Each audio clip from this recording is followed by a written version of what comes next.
Are we live? There we go. Okay. I'm live now. Here we go. Let's try this again. That was actually just a little rehearsal that we did. Practice run. Earlier. Yeah, we were just, testing out the mics and stuff. Thank you guys for coming back with us here on Hillside Live. We had to do a little restart, but we are just about ready to get things rocking and rolling here at Bikini Bottoms Off-Road Park. We are in Dyersburg, Tennessee this weekend.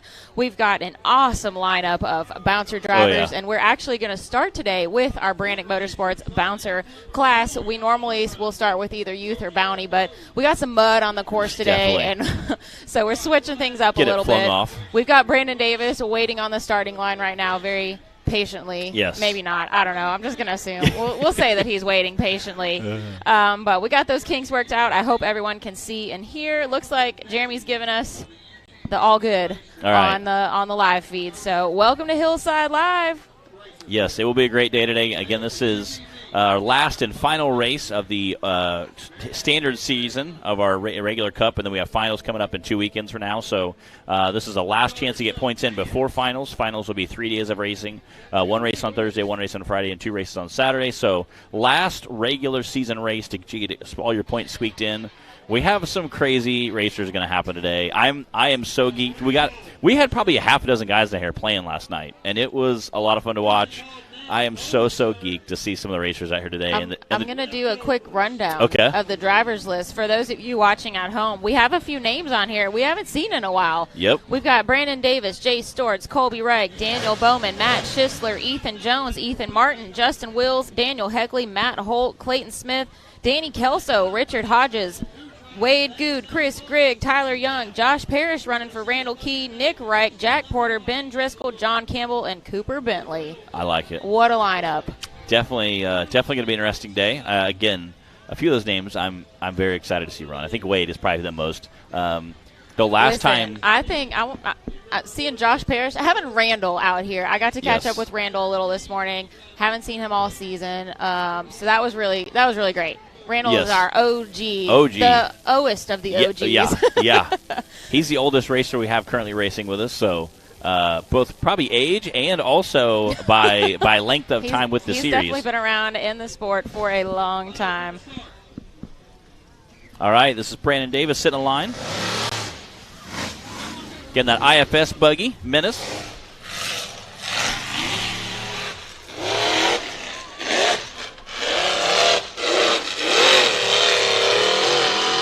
Heading up that ladder, making quick work of that concrete ladder. This buggy, I know, is a favorite of many people and a lot of us here on the NRRA crew. It looks good. It works so well. And whoa! Sometimes it does tricks like that. This, I'm pretty sure Brandon had a pretty decent lead going into the season, and this just completely changed things up right now. So, did we ice him? Was he sitting on the starting line maybe too long?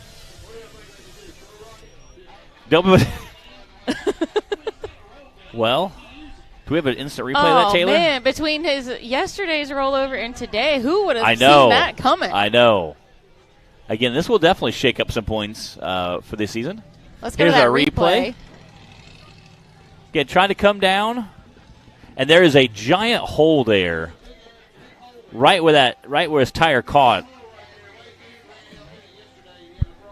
Man, dang that is some tough luck. The silver lining is that dirt is very soft. There's going to be no damage done. He'll be back for round 2.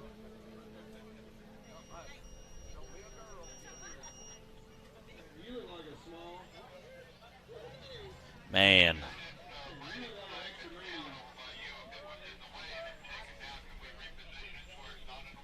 Yeah, again, that's a great shot of Brandon's rig there. Again, IFS buggy. He is the only IFS currently racing with us. TC built chassis, the Menace buggy. You can see a lot of racers and course workers up there, making sure everybody's safe. We have a big course. We have lots of uphills, lots of downhills this weekend, so we have a lot of course workers out there that are trying to keep everybody safe and have a quick response. Yes, you'll notice all of the orange and yellow. And if they're not wearing that, they're in a fire suit. That means they're one of our drivers that are out helping their fellow racers on the hill. which we do appreciate. There are no spectators randomly running up on No. the hill. It's all recovery and drivers. And definitely a huge shout out to all of them for being quick on their feet and always willing to help out. Also got to say, you can't see it on the screen right now, but that winch is connected to the WT.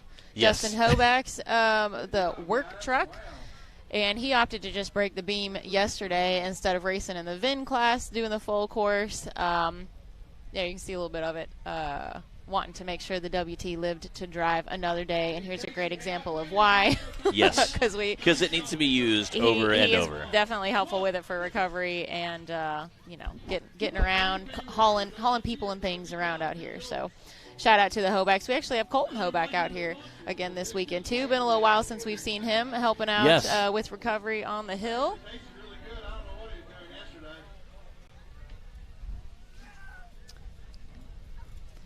Do we have a crowd shot? Because we have a beautiful hillside full of spectators out here this Saturday morning at Bikini Bottoms Off-Road Park in Dyersburg, Tennessee.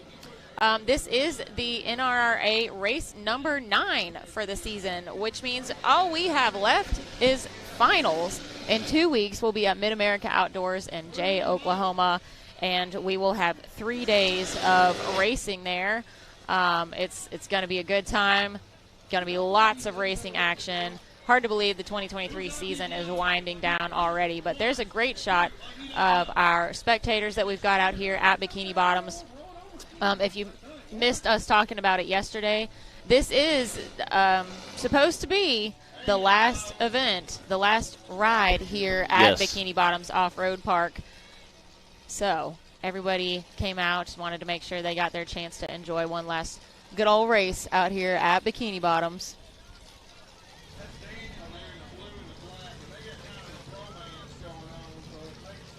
Greg, no, you did not miss the bounty class. We changed it up a little today and are starting with the bouncers. Brandon right there getting recovered on the hill. It was our first bouncer of the day, so y'all have not missed much yet. There's a lot of mud on the course, and the decision was made to let the bouncers go first instead of doing UTV Bounty first like we usually do. So today it'll be Hill 1 for the bouncers, Hill 1 for UTV Bounty, and then we'll go ahead and do both courses for our youth class, UTV youth class, and let them knock out both of those back to back. We found that usually works best because trying to wrangle a dozen kids into their suits and helmets and their buggies and get in line and everything more than once can be difficult. It can be. The term herding cats comes to mind. It does. So we've been letting them go ahead and run both of their courses back to back. Then after that, we will be back with our UTV Bounty Course 2, and then we'll wrap up with the Bouncers Course 2. So we got a full lineup today. All right, we got Brandon off the hill. Again, not the way he wanted to start his weekend off. Again, there is a giant hole there. His front tire just caught, kind of tipped over a little bit, and unfortunately, one of those things. Yeah. Ryan Edwards pointed out that Brandon had a 85-point lead on Daniel Hoeckele. Finals got a little more interesting. It sure did. I think we're going to see a whole lot of that happening throughout the rest of the day. I think so too. Yeah. Again, it's I knew there was a tight race, and Daniel has been screaming on the podium lately, just pushing hard to catch Brandon. And that just made, again, if 85 points, so say 50 difference, not counting what's going to happen later today, 50-point difference, that's 35 points, and we have 4 courses at finals. So, it's really anybody's game to win right now. So, man. Taylor, do we have a quick replay of Brandon's rollover? I think we might not have time before we send Jay Storts off the line, though. Again, coming down there, and that you can see that front right tire, that front passenger tire just kind of hit something and just a little bit of a chasm there above the concrete wall. Just a super unlucky. Yeah. We all know Brandon can drive. And again, it's a very capable buggy as well. And we watched Wade come down that yesterday, and Wade also did the same exact thing. All right, Jay Storts, we've got Ford Play back in action. Yes. It's been missing for a little while. Again, for those of you watching his social media, he has been getting this thing slowly put back together. Literally, I think it showed up late yesterday morning. They were thrashing on it all day Thursday to get it put back together. So.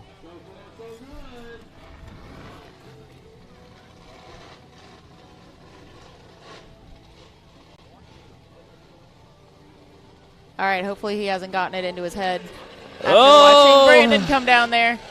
So far, so good. Oh, there we go.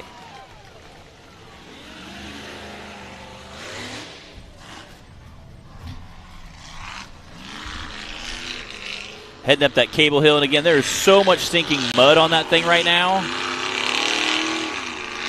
Wow, that is a lot of mud. Okay, here we go. I think you're really going to see some buggies start to sing now. This is why we had bouncers go before UTV Bounty today. Look at all the mud flying out. Oh, my goodness. Look at all the mud just getting flung out of there. I think the first couple bouncers. Oh, man. I'm having some flashbacks to listening to Ford play in West Virginia. Yeah, again, that new motor and transmission. That new motor and transmission are definitely doing work right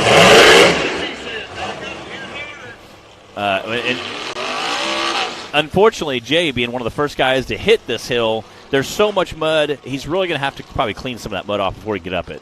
Cable Hill is super, again, Bobby Tanner, I think, made it the most famous. We watched Bobby Tanner a few years ago hit this Cable Hill, and it was such a violent crash. He said, but at the end, as soon as he got out, he said, but the faster you go, the better it is. So that's Bobby's motto for sure. It really is.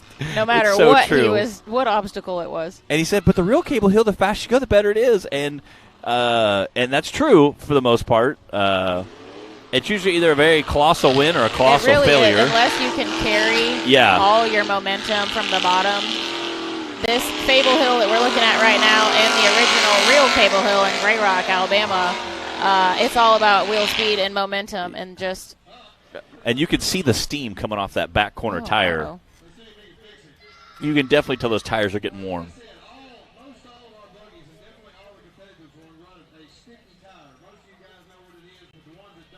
Yeah, you can see the steam coming off that back corner tire.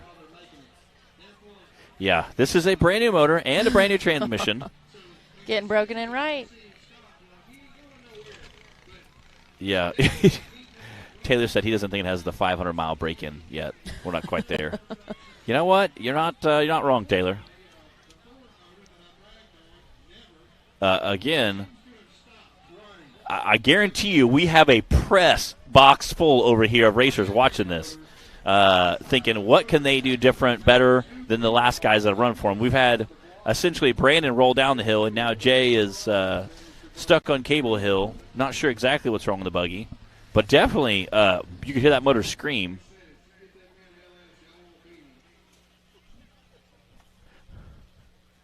Zach is ornery, I tell you. Again, this is the Ford play buggy of Jay Storts. Once they hit the mud over there, it kind of quickly... She's alive. You know, Matt, this isn't the only Ford that we have out here today, not. Though. It is not. Which is not typical for us, but we've got Nick Reich and Ford Zilla. But two Ford buggies, also Ford in the name of the buggy. Ford Zilla and Ford Play. I mean, the Ford guys are very proud of their Ford engine. Yeah. So... Again, and he's talking to me this week. We were chatting a little bit here and there, and he's definitely stoked to be here. It's his first time ever racing here. He's very pumped. So he called, and he said, hey, can I bring a full to ride around with my family, as a service vehicle? I said, yeah. I said, well, at first I joked him. I said, oh, no, you can't do that. You got to bring a golf cart. And he's like, oh, that's what you do. I bring. But I said, I'm just teasing. I said, yeah, you're fine. So I said, yeah, you're good.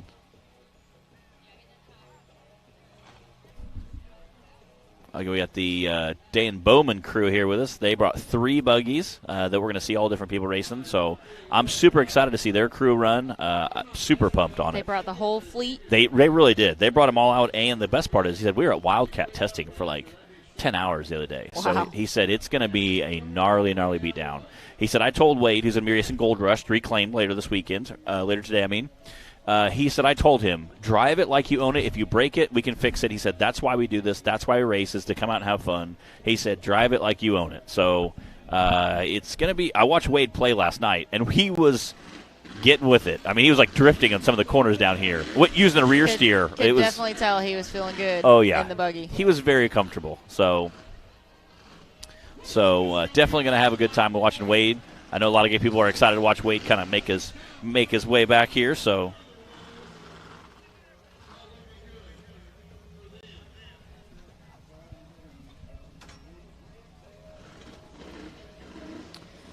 Oh, man. Well, you know that's not what Jay was hoping for. No. After the time and effort that it takes to rebuild as much as was necessary on Ford Clay. Is he going again? Is he going to try it again? There we go. All right. Hey. He said, get back. We're going to take a shot at it.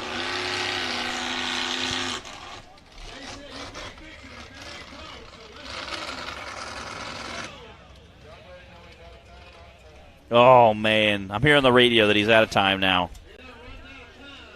Dang it. What's the time limit today? So all our drivers have a 4-minute time limit today. The reason for setting the time limits is so that hey, you're on my cord. Got it.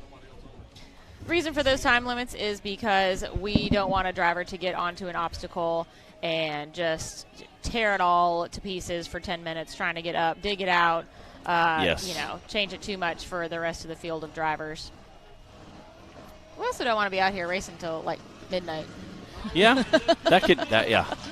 But the main reason is to try and keep the landscape, the course, as consistent as possible and not have anybody on there just digging it out like crazy for too long.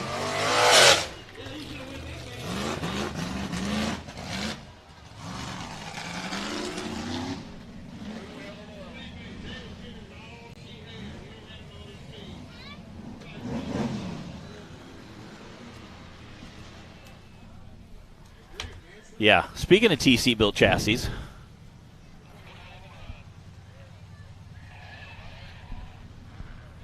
we got Tyrant pulling up on the gate there.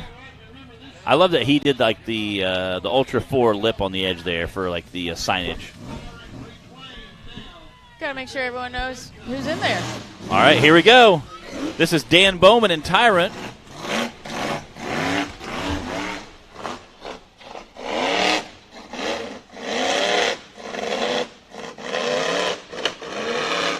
Sounds like the buggy is not running 100%, but I would say it's probably still a little cold-natured. It's pretty chilly out here this morning. I'm sure those motors take a little while to warm up, so.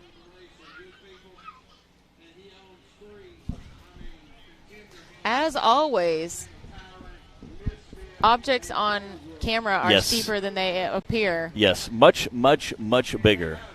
There's a little bit of a good perspective there while he's coming down the middle of the screen. But these hills, they're awesome. We love it here at Bikini Bottoms. There's so much we can do with this park and the courses, and it's all spectator friendly. But these hills are no joke. They are definitely not. Between Fable Hill and then we've got like the washboard in the middle and the concrete wall. There's a lot of challenges out here. But when you've got the best of the best racers, and the coming out here and the bouncers and even our UTV classes, can't make it too easy for these guys.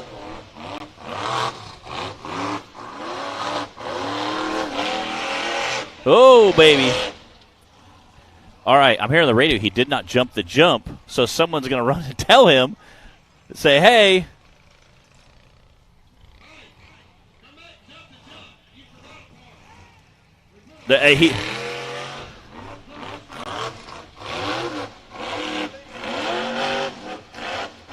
He is single-minded. Yes, right now he is conquering Fable Hill right now. He is.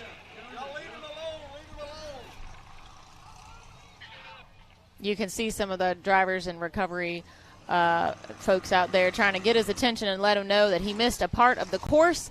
If he doesn't complete it correctly, then that would be a DNF, and nobody wants to see that. And Matt, I have to point out there are a dozen drivers at least out here pointing and gesturing and trying to get his attention because they want him to finish correctly and get the time.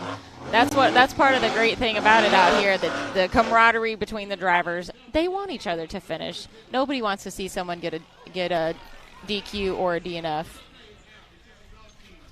Yeah, again, we all saw that, last year, again, so I think that rule has been definitely reiterated. If you can get stopped and turn back around correctly before you finish the starting line. Before you cross the finish line, you can do whatever you have to do to make sure you come back around and complete a course correctly. And we definitely want to see that. Again, I know Dan, it's so funny. I got to talk to him for quite a while for our first race. He said, Matt, I'm just so excited to be out here. He said, I don't care if I have to use my blinker at turning corners on the course. He said, I'm just so excited to be here. And it made me so happy for a guy to say, you know what, I'm just out here to have fun. I'm here to get familiar with the buggy and the course. It was his first time. He said, we've had, Samurais and Cherokees and stuff. We wheeled for a long, long time. He said, but I've never raced, so I'm super new to this. But he said, I'm just so excited to be here.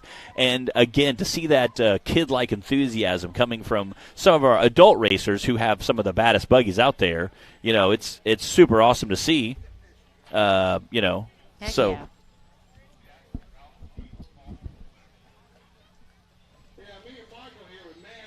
Yeah, it's not just about being competitive and finishing the race. It's the fun that we have out here, the passion for the sport, for the competition, for the fellowship between all the racers and the families. Last night, I was just thinking when you said fellowship, I thought of last night. We had a giant fish fry up at the Hoeckele's RV in the campground.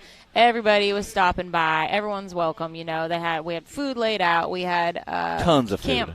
Campfires, it's all kind of, just everyone karaoke. Just hanging out, karaoke, some pit bike stunting, and it's just everyone enjoying being together. Yes. So that's definitely what makes this sport, what sets it apart from some other motorsports, in my opinion. Lots of shenanigans were had last night.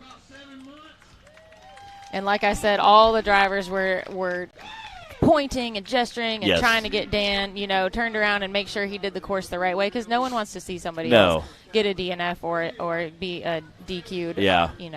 They want to see everyone finish. They want that competition, to be top notch. But at the end of the day, everyone's here to just enjoy it together. Yeah. Again, one of the first times I ever saw that was at Rush Off-Road Park in Rush, Kentucky. Timmy had broken a knuckle in the earlier day and was like, yeah, I'm done for the day. And Bubba was like, no, you're not. And Bubba went over and took 3 or 4 guys. They thrashed, got Timmy's rig welded back together. He ended up completing the second course. Why that's important, if he hadn't raced that second course, he would have lost 50 points. Timmy ended up beating Bubba at the end of the season by like 15 points, which means if Bubba that one time hadn't helped him out a little bit, he'd have won a championship. Yep. But he said, I am dedicated enough. I am here. I want to beat you straight up. Both of our rigs running 100%. I want to beat you straight up. So to me, that speaks volumes of the classiness of all the racers we race with, and just and really it sticks out to how classy some of these guys really are. Even though we race crazy rigs on crazy off-road courses, it shows how classy some of these guys really are. Even though we have some crazy people out here. We do have some crazy people out here. Again, we got a pretty packed out crowd today. We got a ton of people in the stands, as well as a row of easy-ups, people hanging out. There's a great crowd shot. Again, we love this park because it's like an amphitheater-style seating area. That's about half of it, probably. And then there's another half to the right side. You can see the production trailer kind of starting the crowd, and it goes all the way down the hill. Super awesome to see. It's a lot of fun. Looks like Dan Bowman, they got him pulled back, and now they're going to go ahead and pull him off course. So I'm not exactly sure what happened to his rig either. Again, Tyrant, obviously a great buggy. Dan did a great job with it, making it safely down that course. Get on that super muddy. He was so close to the top of Fable Hill, too. Super muddy, nasty course. So, again, he's wanting to finish it, but didn't quite get a finish out of it on this first course. But we've had we've had times where we've shot before. We've come to this park before on the second course. No one finished it all day. So we'll see how it plays out, and Dan will get it fixed and come back hopefully for the second course of the day. And we'll see how it runs out. But using the rear steer down there to get everything straightened up. If you guys are just joining us on Hillside Live, welcome to the show. We are 3 bouncers in, and so far we have not had a finish. Bikini Bottoms Hillside is eating everyone's lunch so far, but, man, we've got such a lineup of bouncers today. We're all excited about it. We've got a great crowd of spectators. I can see we've got awesome crowd watching online right now with us. Thank you guys for joining us on Hillside Live, and make sure you're watching from that Rock Racing TV broadcasting page so that we can see your comments and answer your questions and interact with everybody. We are starting with the bouncer class today. If you are thinking that you missed UTV Bounty already, you did not. We started with our Brannick Motorsports bouncer class due to the mud that was on the course, and just thought that would be the best way to do it today. We will have UTV Bounty Hill 1 after this, and then we will have our youth class. So we've had Brandon Davis, Jay Storts, and Daniel Bowman attempt the course so far. No finishes yet. Yeah. Your dad's hopped in there. He said, "Oh man, feeling sorry for Brandon. Could have happened to everyone." It's true. Yep. Caught a bad rut, and we've seen. It was funny. He was more centered up. After his run, we've seen everybody go super far right, trying to stay clear of that same kind of mishap that happened with Brandon. So. And it's so hard to until you're in the driver's seat and you're on the course. You really can't tell the steepness of the hills, or the true perspective of how deep that hole is. Oh, Matt Schuessler coming out in bad influence. Again, he had a big project. Man, that buggy's ripping. Skating right up that washboard section. He had a big work project. He finally wrapped up, so he's been back out racing with us and ended up taking a podium spot so far this season. So we're super happy to see Matt back out with us. Again, watching him crab walk that a little bit there.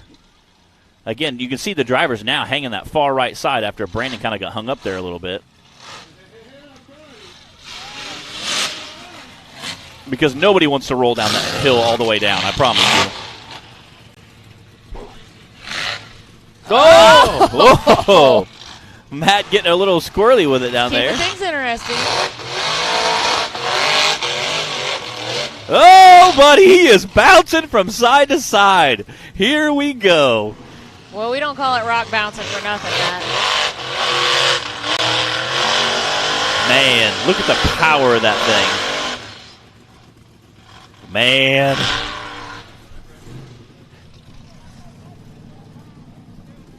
Yeah, watching all the dust just shoot out the side of that thing from the exhaust is just incredible. It's crazy. This is similar to Cable Hill. He was actually wide open throttle, stopped, and started coming back down the hill.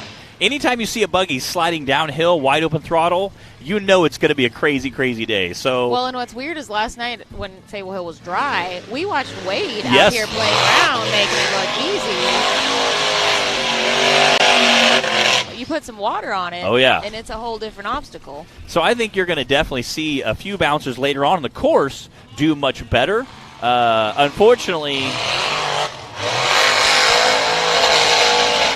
But Matt, this just makes it more like the real, the original it is so true. Cable Hill with the mud and water on there. I've attempted it once in the rain, and it was a nasty, sloppy mess. And another time when it was dry, and it wasn't much easier. And it did not go well? No, I have a love-hate relationship with Cable Hill, mostly because I've never made it up it. Man.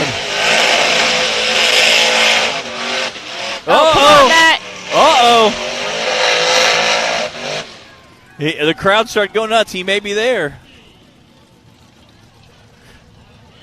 Man, he was so close. I think maybe either... Here we go.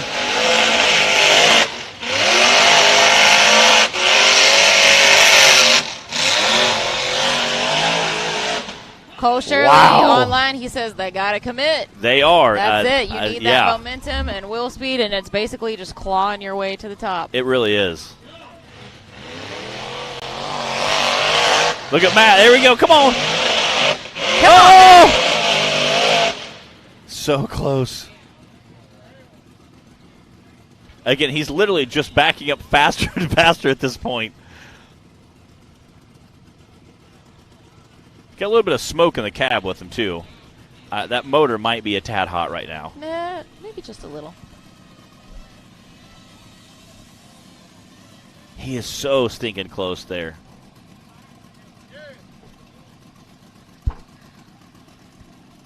All right, there's a good shot of Matt inside the vehicle.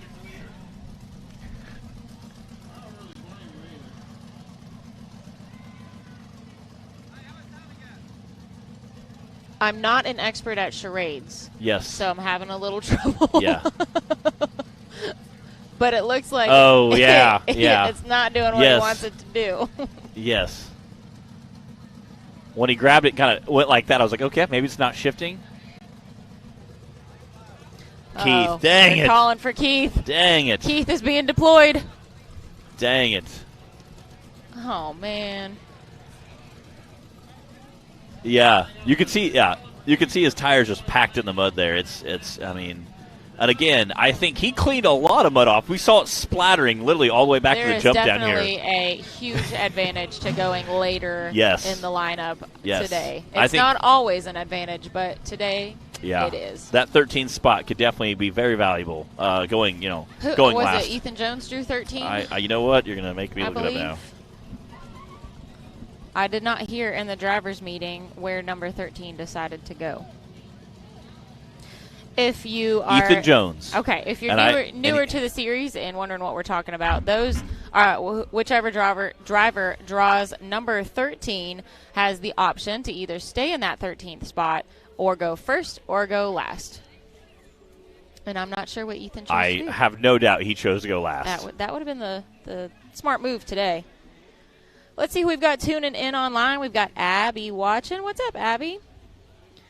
Joseph Edwards, Cole Shirley, Shelby Scott St. Clair. We've got Cliff, James, Casey. Thank you guys for joining us today on Hillside Live. We started with our Brannick Motorsports bouncer class today, so don't worry, you didn't miss the UTV Bounty action yet. We'll be doing that next. We are at Bikini Bottoms Off-Road Park in Dyersburg, Tennessee, and this is the last hurrah here at Bikini Bottoms. The owners have just decided to go in a different direction with the property, and so we've got a great crowd out here, a great lineup of drivers, and we're all here to enjoy the last race. And so far, it's been a very exciting day. We're three bouncers in, 3 DNFs.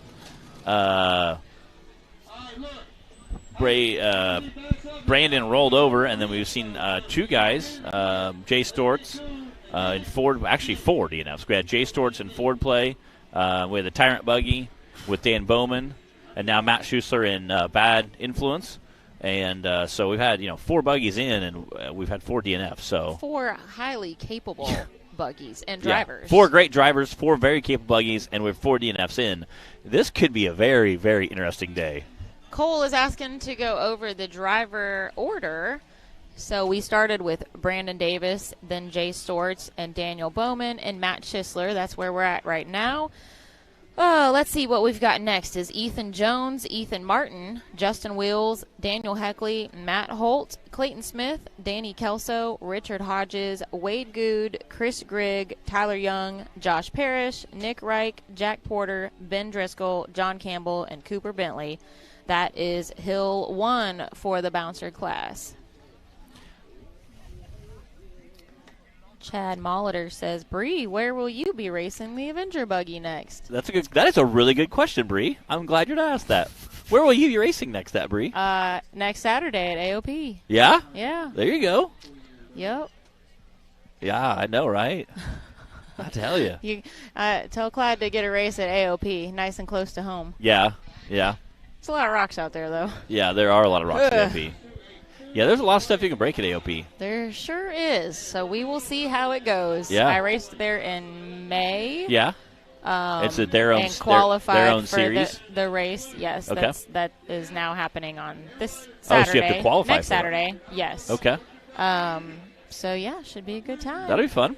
I have no idea what the course is going to be like or anything. Yeah. Yeah. Well, that again, good times, Probably right? rocky. Yeah. AOP has lots of rocks. Oh, it is so nice and close. It's like an hour from my house. So, yeah. That's nice. Good folks out there, too. I don't know what that's like. Yeah. The closest park to my house is this one, probably, and it's 6 hours. So. Oh, yikes. No, Middle Tennessee is a good place for being fairly centrally located to a lot of parks. We got Hawk Pride within 2-something hours, AOP. Bikini Bottoms here is about 3.5 or a little less. So, yeah, good place to be. Oh, hey, yeah. Hey, Taylor, go through that leaderboard up there. Oh, wait, it's a DNF. Oh, that's an easy one today to keep track of. Honestly, I really feel bad. Honestly, it is luck of the draw. I feel bad for the first half dozen guys that are going to go because I think we're going to see so many guys having trouble cleaning that off.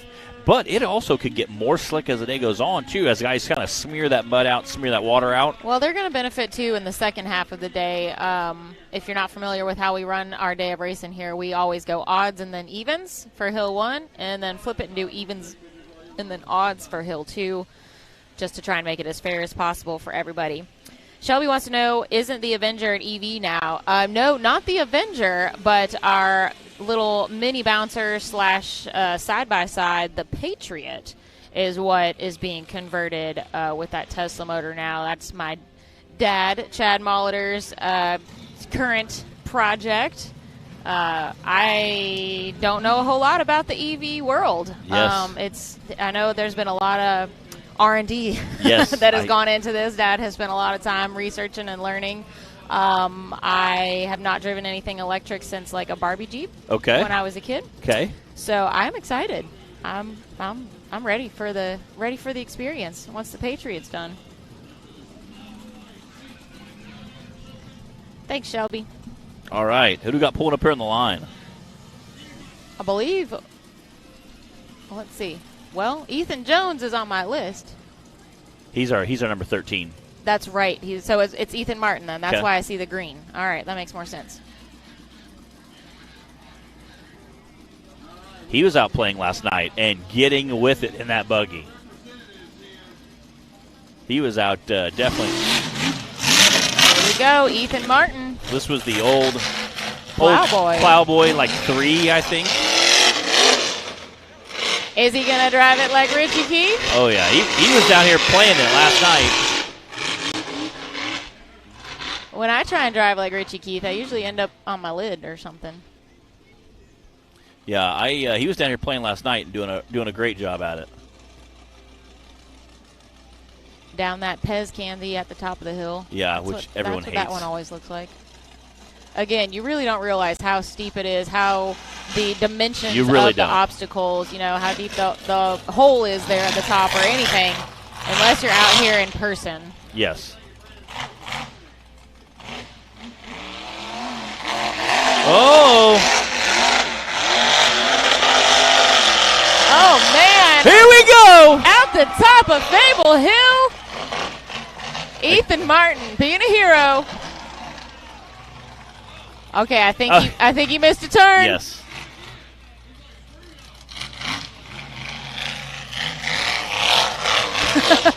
I saw like 40 course workers. He got so excited. Yes. Up and over. I saw 40 course workers literally sprinting to the field. Everyone's like, no. Like, no, wait.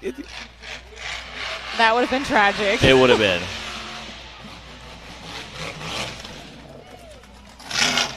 All right, somebody's feeling pretty good right now. The crowd went nuts.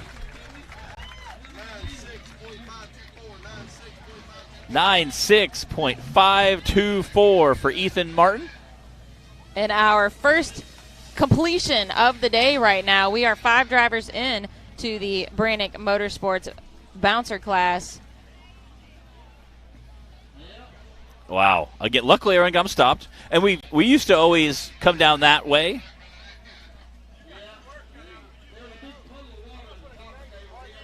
Woo! All right. And the crowd goes wild. Yes, they did. They really did. Again, it's a great job. Came down the hill, and literally I saw like 40 course workers all running to the edge like, no, wait, go that way. Because we've always come up and turn right out of there. So that's true. Very rarely have we gone over that top. Yeah, I don't think we've ever gone right there. Actually, we have one time, I think. I feel like maybe only once. 2 years ago I rolled there. I do remember that. It's bringing back some memories for you, Matt. I remember Danny Smith Run over like, dude, what even happened? I was like, I don't know. I'm not sure. That's usually how a rollover goes. All right, Justin Wills on the course with that very distinctive sounding buggy. Yes.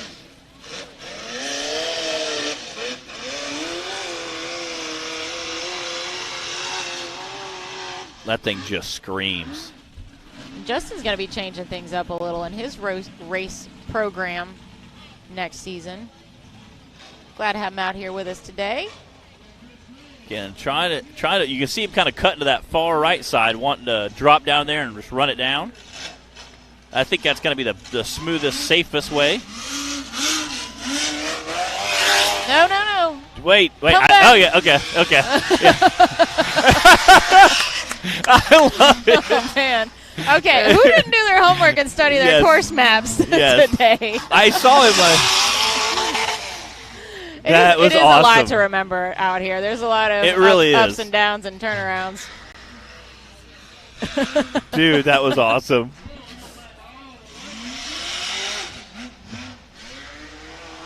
Here we go. Oh, man, got to keep that momentum. I know. And you want to kind of walk those sides, kind of like Justin was doing, but unfortunately sometimes it can buck you right or buck you left.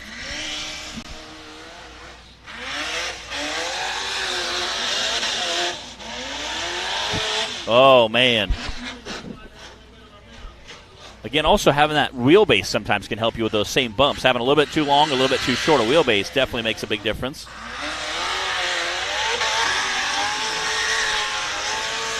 Wow. Oh, man. Listen to that buggy scream. Again, I think the wheelbase on Justin's buggy is a little bit longer.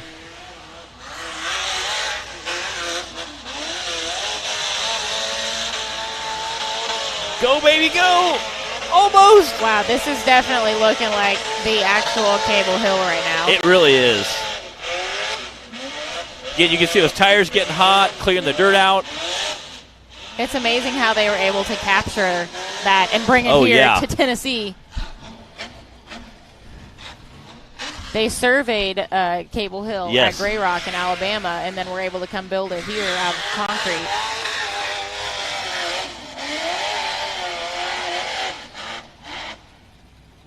And it is every bit the obstacle that the original is. It really is.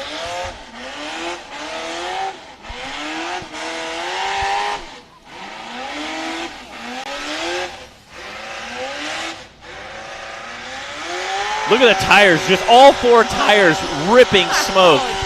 Look at that. Heck yeah. Yes. Yeah. Again, just ripping smoke off all four tires there.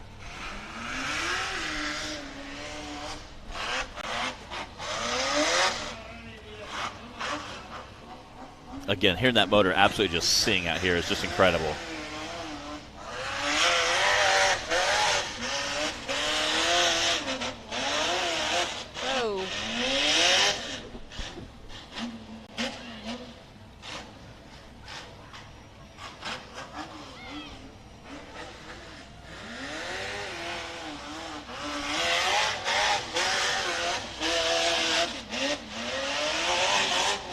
Oh, come on. Go, baby, go.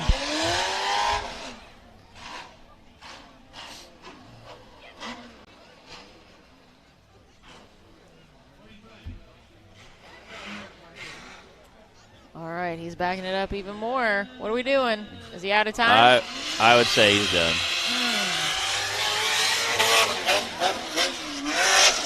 Whoa, there we go. Here we go. Man, that is awesome. Heck of a try. What Justin Wheels. What an awesome run. The guy's down here doing donuts around the jump. He's launching out the finish line.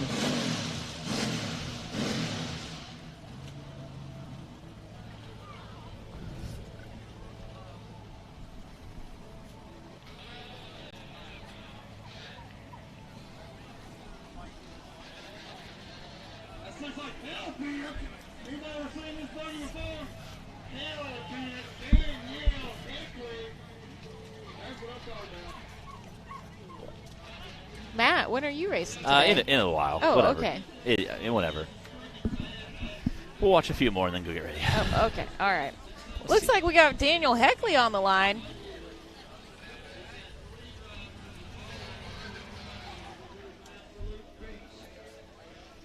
Justin sent her a little too hard, and now his motor's not wanting to crank. After that workout on Fable Hill, it did not appreciate the launch at the finish line. It did not. So we'll get him started back up and cleared out of there. When you thrash a buggy that hard, a sensor, a ground wire, anything can go wrong. So we have motors that are so controlled by electronics now that literally anything can cause them not to run anymore. So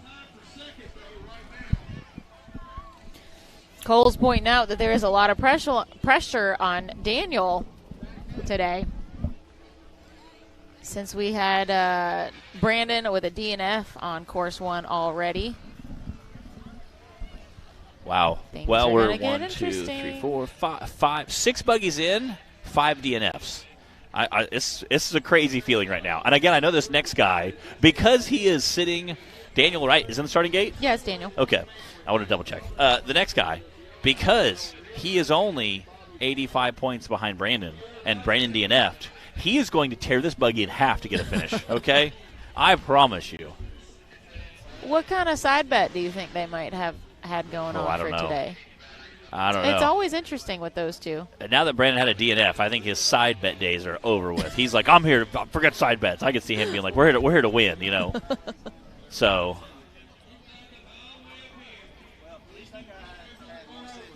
yeah. Wow.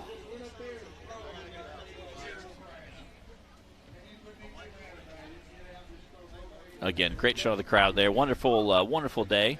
Beautiful weather right now. It was kind of hoodie weather this morning. It's starting to warm up a little bit. Now it's T-shirt weather, you know. This is perfect racing weather. And again, I know that we always talk about kind of luck of the draw. Literally, it comes down sometimes to, as you saw, those buggies now are really cleaning that Cable Hill out. So I think we're going to see a lot of buggies this afternoon in the second half of the course, get completions out of it. So. Yeah, these first half dozen drivers, they really just did a service, for the rest. They did. Rest of the lineup here. And I can't say all of them are thrilled about it because we've seen 3 or 4 have to get towed off. So we're watching Justin Wills right now at the finish line. Looks like they had to bring out the big equipment. And I see Justin. It looks like he's over there almost looking underneath it. So I'm not sure exactly what's wrong with it. So we have Daniel Hoeckele on the starting line. We've still got Matt Holt. Yes. That guy? That guy, too? That guy. Clayton Smith. Danny Kelso we haven't seen out. He's got Sucker Punch out here this weekend. Okay. Yeah. So lots of names on here that we haven't seen much lately or at all, some of them. Kind of like a little reunion at Bikini Bottoms this weekend. We've got Richard Hodges, Wade Good, Chris Grigg, Tyler Young, Josh Parrish running for Randall Key, Nick Wright, Jack Porter, Ben Driscoll, John Campbell, and Cooper Bentley.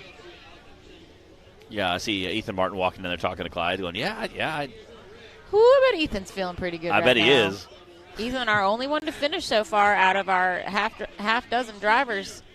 I see Ethan laughing and Clyde laughing. They have to be talking about his wrong turn coming down. And he's like, and then he goes pointing back up the other side. This is almost a record, too, for how many wrong turns we've had out on the course so far in a row. Yeah, it really is incredible. So, again, you want to push hard, want to have a good time, but. Clyde sends out maps for each class of what the course is going to be, like an aerial view, so the drivers can study up on it and get a feel for it, and I think maybe a few of them did not study up on it. It's interesting. Again, we'll see how it plays out today. Matt, did you study the course?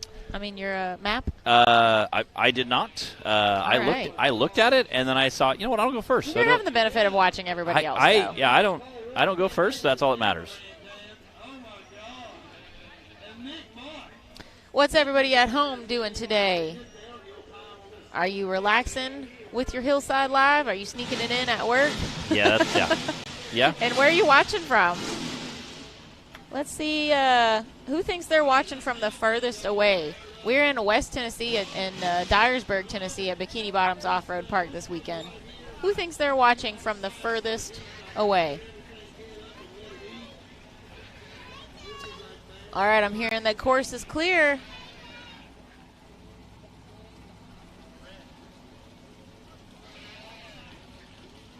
Daniel Hoeckele is hell-bent. Yes. On crushing this course right now. And again, at the same time, he is just going to try to get a finish out of this. No, he's not, Matt. He's going for it.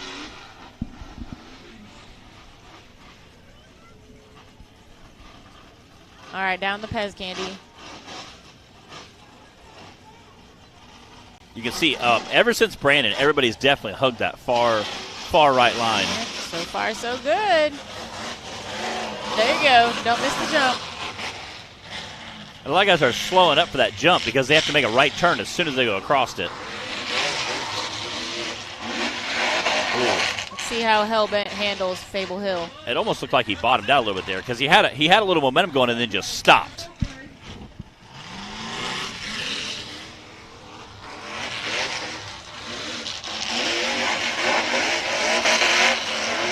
Come on. And I guarantee you Brandon is watching closer right now than anyone. Sitting right over there. His eyes are glued upon what is happening right now.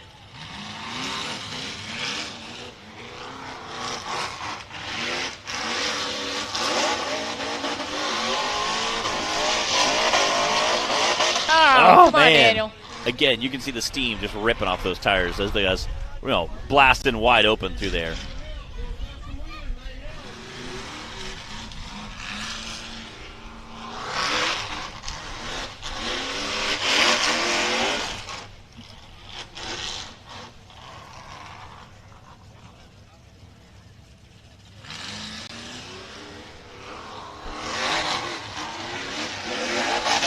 Uh-oh. Oh, man. He is trying so. It is. Clyde's saying that, when it's muddy, it's like Cable. And Bobby Tanner is one of the guys that are notorious said, listen, the faster you go, the smoother it is. Just got to stay on top of those rocks, right?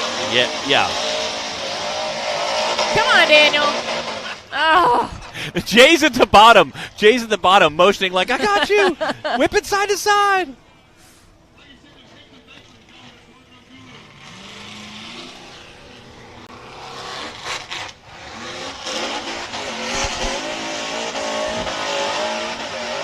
Oh, man. Oh, man. It's so easy. It's easy to be a couch bouncer when you're watching. It really is. But I think he's really going to have to. Uh-oh. He is right there. He is so close. Full send it from the bottom a little more. Which it can be hard. It's a total mental thing when you're staring at an obstacle.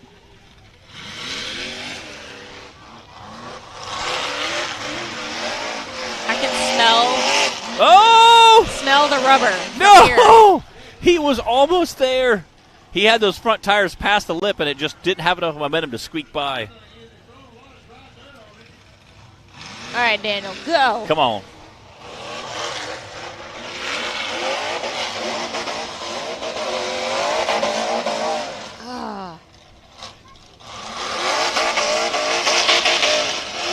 Man.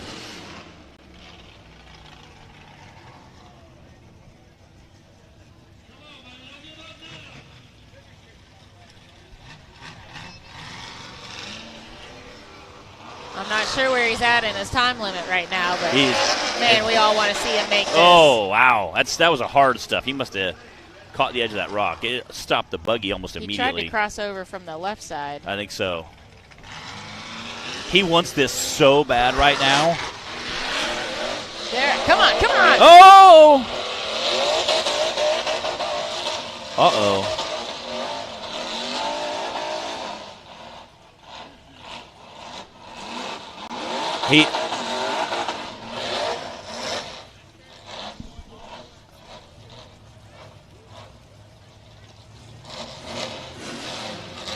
Man.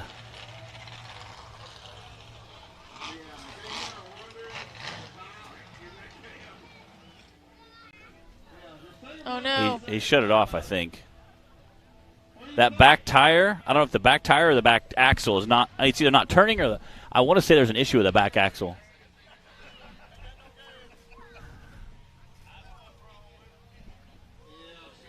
I think he broke something. I want to say it's his steering maybe in the rear. I noticed the back tire dropped almost in the corner, and he stayed there and never swung back over. So I think his back steering might have an issue. Also, it didn't take him straight back.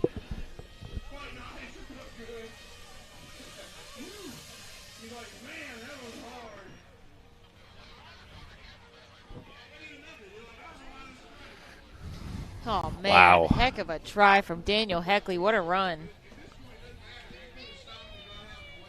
Man, you hate to see that. Again, Daniel, who is 85 points for the season behind Brandon, wanted this so bad after Brandon DNF, but unfortunately just not able to get it done. Things are evening out a little bit It again is. now. Man, I think if he just a little more send from the bottom, because he was so close. He was. 6 out of 7 bouncers have not made it yet. And I would say those are 6 of the top-tier bouncers out here racing today. Definitely. I just can't wait to Wade. Wade's probably the guy I can't wait to watch the most, just because we've seen what he's done in a bouncer with, 600, 700 horsepower. Now to have a 1,200 horsepower buggy. Oh, man, watching him play last night was just made me want to unload mine. I didn't want to break it, so I was like, I'm not unloading this at all. I don't want to break anything. Definitely, Wade is going to be awesome to watch. Man, I'm still Josh Parrish. Another guy. Always fun to watch. He is always a very he's competitive. A driver. He is. He's in Randall's. Is Undertaker? Yep. This weekend. And again, we'll see. We got Nick Wright coming on with that Ford play buggy. John Campbell's a guy who will Fordzilla. Fordzilla. John Campbell coming out with Taz. Shoot, Jack Porter's going to come out here. Jack and put Porter. On a show. We know that. He said, I'm gonna make it or break it. He said we got one way or the other. All right, so Clyde's saying he's out of time. However, he can take off as long as he doesn't back up at all. So I think he's going to try to hit it one more time. So, yes, to clarify for our time limit rules, it's 4 minutes today. Once you reach that 4-minute mark, you have to continue to make forward progress. You would be allowed to finish your run as long as you're still moving forward, even after you cross that 4 minutes. But if you go back, if you have to back up at all, you're done. Then you're done. Yeah, you hate to see that, too. Again, 4-minute time limit. That seems like 4 minutes seems like an eternity when you're racing. Until you're in the buggy, and your 4 minutes is not near enough, especially when you have a very wet, soggy, muddy, sloppy cable hill. And you're like, I could have had it. I just need 10 more seconds. It's true. That'll be like the saying in the pit tomorrow, like, I almost had it. All right. I think they're going to try to pull him out now.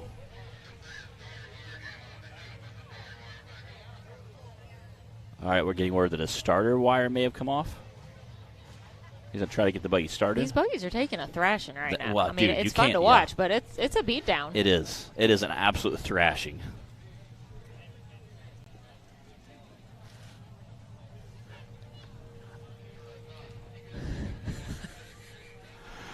Yeah. Come on, Matt. What do you mean? Hard pass. Hard pass. You're not going to try Fable? Well, yeah, I know. I'm pretty confident that's not going to happen. Hey, you might be the first to crawl up Fable Hill. I'd have to airway down. Just think about it, Matt. You could be a hero. No, I could. I could happen. I could be. Maybe. I could be. You could be.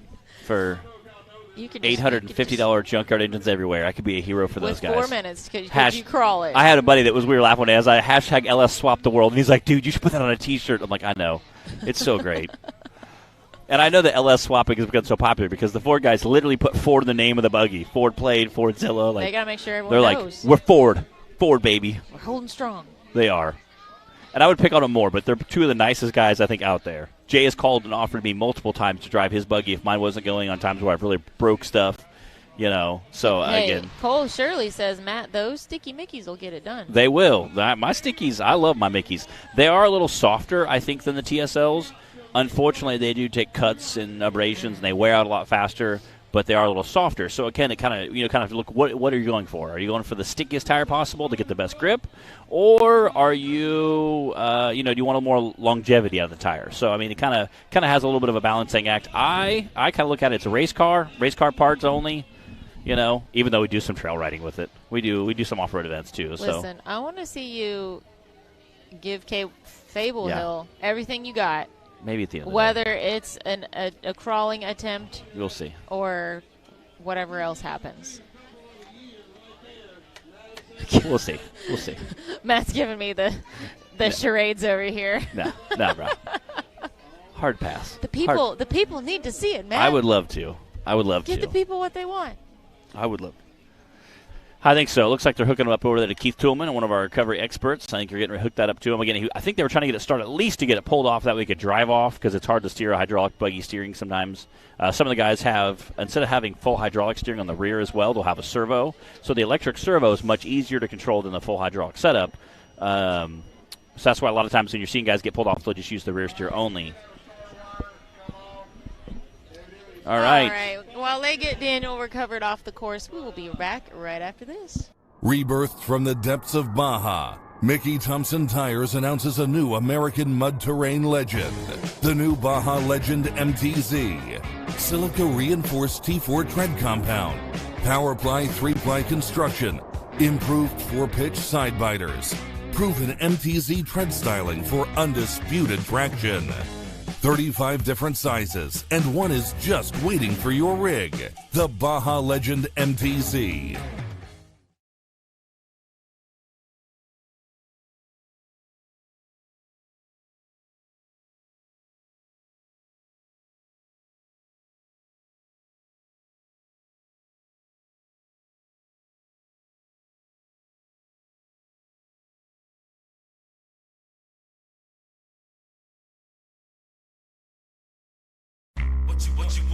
What you want?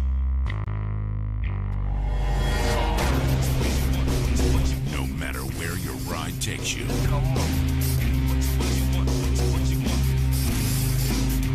Whether it's a quick trip or a slow climb. When you choose RCV Performance Axles, you're guaranteed to finish every time.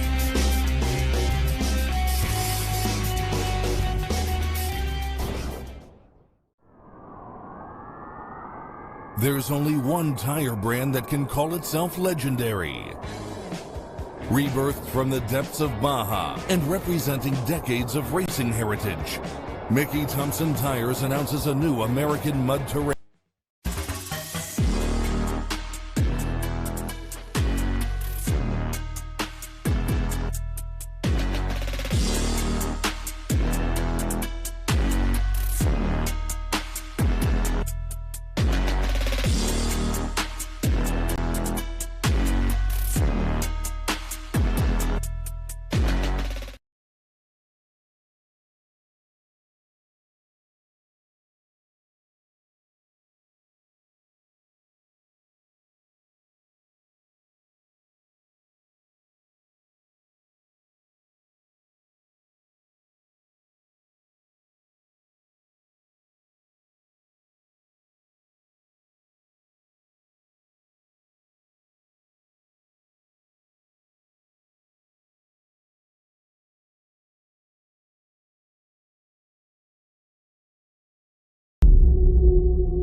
Radflow Suspension Technology is a manufacturer of high-performance custom OE and universal length shock absorbers. Radflow specializes in OE replacement applications, shock absorbers, and dampers for military vehicles, pickup trucks, SUVs, and motorsport industries. By focusing on custom valve solutions and providing style and agility, Radflow shock absorbers is considered the performance benchmark for all forms of competition. Radflow's product base is known as the choice of champions.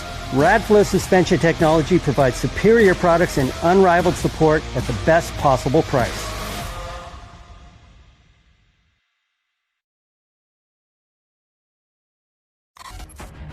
The Mickey Thompson Premium Mud Terrain is on the road and full of undisputed attitude. The Baja Boss MT. No compromises, ever. We are purpose-built tires for truck and Jeep enthusiasts everywhere. All mud tires are not created equal, and here's the proof. Powerply XD construction, asymmetrical tread design, extreme side biters, and more. Find your tire size today at MickeyThompsonTires.com. What you want? No matter where your ride takes you.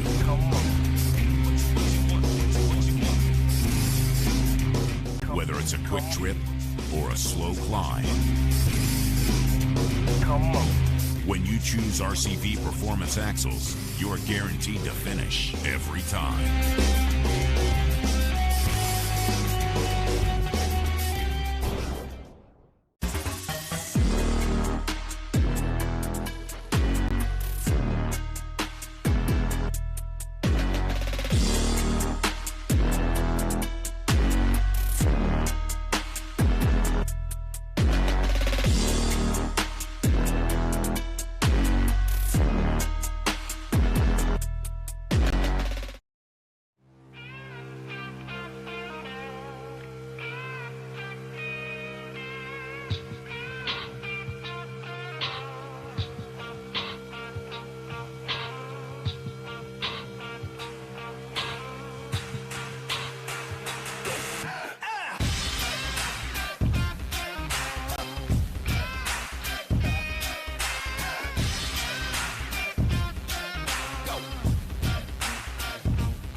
There's only one tire brand that can call itself legendary. Rebirthed from the depths of Baja and representing decades of racing.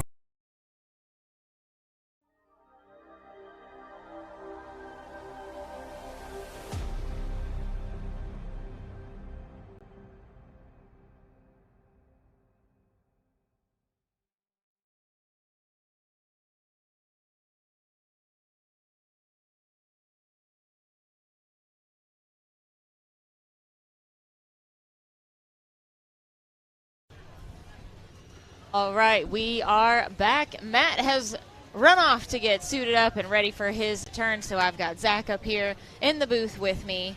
We are not even halfway through our lineup yet for Hill 1, here for the Branding Motorsports Bouncer class. We have had like 6 DNFs. Yeah, 6-way tie for second. That's what I like to say. And one Ethan Martin, the only one through that finish line so far. So if you're Ethan Martin right now, how are you feeling? Pretty doggone good. Pretty darn pleased with yourself, I'd say. Well, and the next thing is when Ethan did make it, the hill, Cable Hill has a big low spot at the top of it that puddles a lake. When he made it, he broke the dam of dirt that was holding that water back, so that water started rushing down it. So not only was it already a little slick from the mud puddle you got to cross to get into it, but now it's really slick. So it was strategic. That's what you're saying. Well, I don't know if it was strategery or not, but it was definitely convenient. Well, whatever happened, we've got a lot of drivers left to contend with it. Clayton Smith is on the line right now. Clayton Smith with Reclaim driving the old Misfit buggy. And he's off. Whoa! Clayton said, what would Wade do? Yeah, they've adjusted the seat up in that buggy and put pedal extensions on it so Clayton can pilot it correctly. And that always helps. He's the first person to struggle in this area. It's an interesting strategy. Hope it works out for him. He rolled into it pretty aggressively. He did that. There we go. That's what I'm talking about. He successfully navigated the easiest hill on the match. Let's go. One step at a time, Zach. I know, right. It's a process.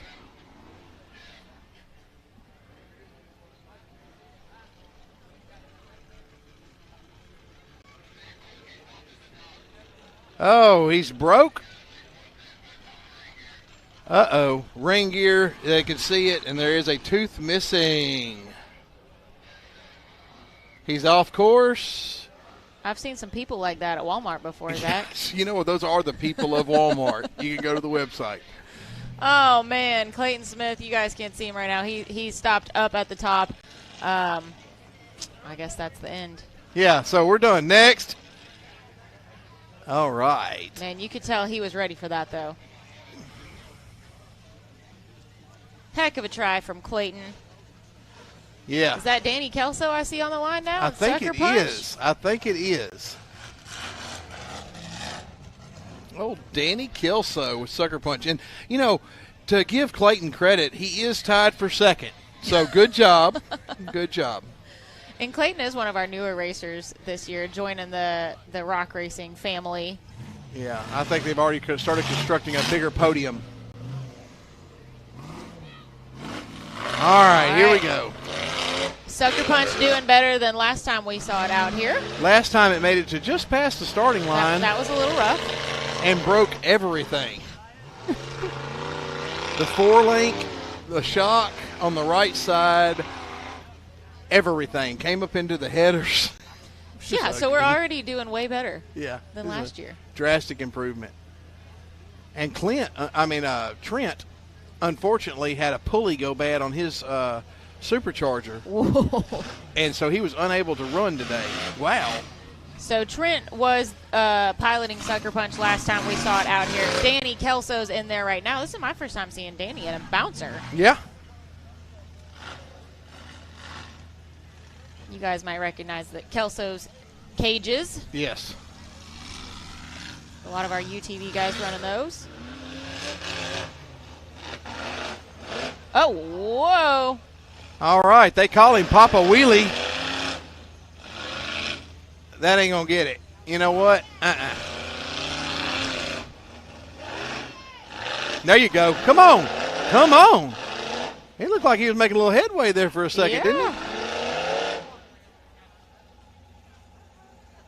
That was about to be one of the most interesting. Sounds like he's got about 350 horsepower in that buggy. Run what you brung, is that? Yeah, that's right. Hope you brung enough. A few more horses, he could heat those stickies up.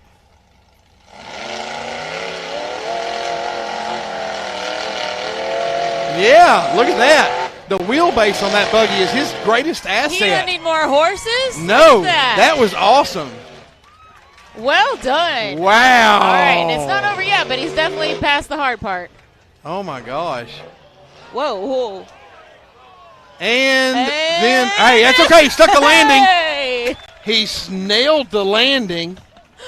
Man, if you stop right there, I lose all respect for you. Come on, Danny. He is on his wheels. Yeah, he may have peed a little. Just wait for it.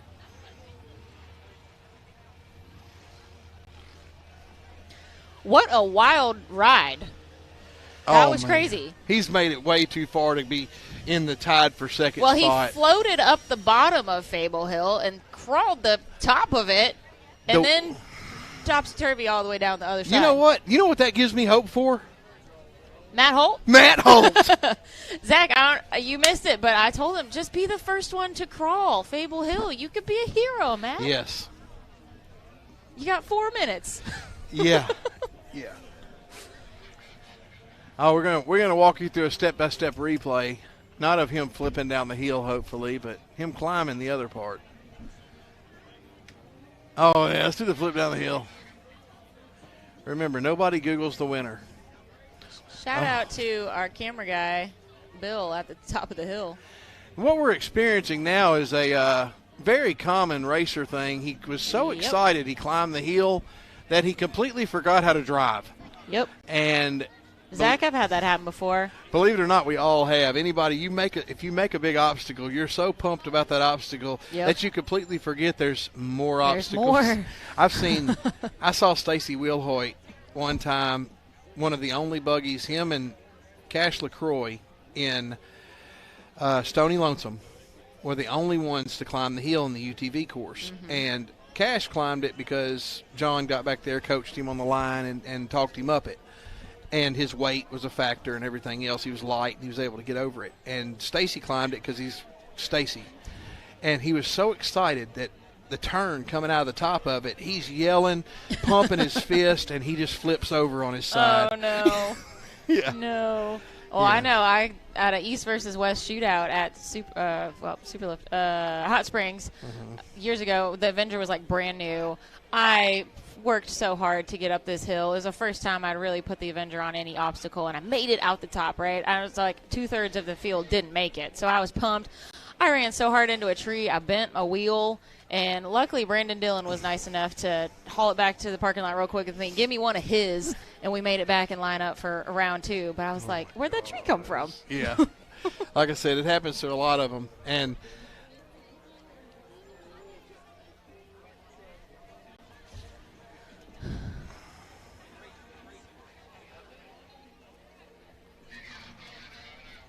all right, we are waiting on an update for Danny Kelso.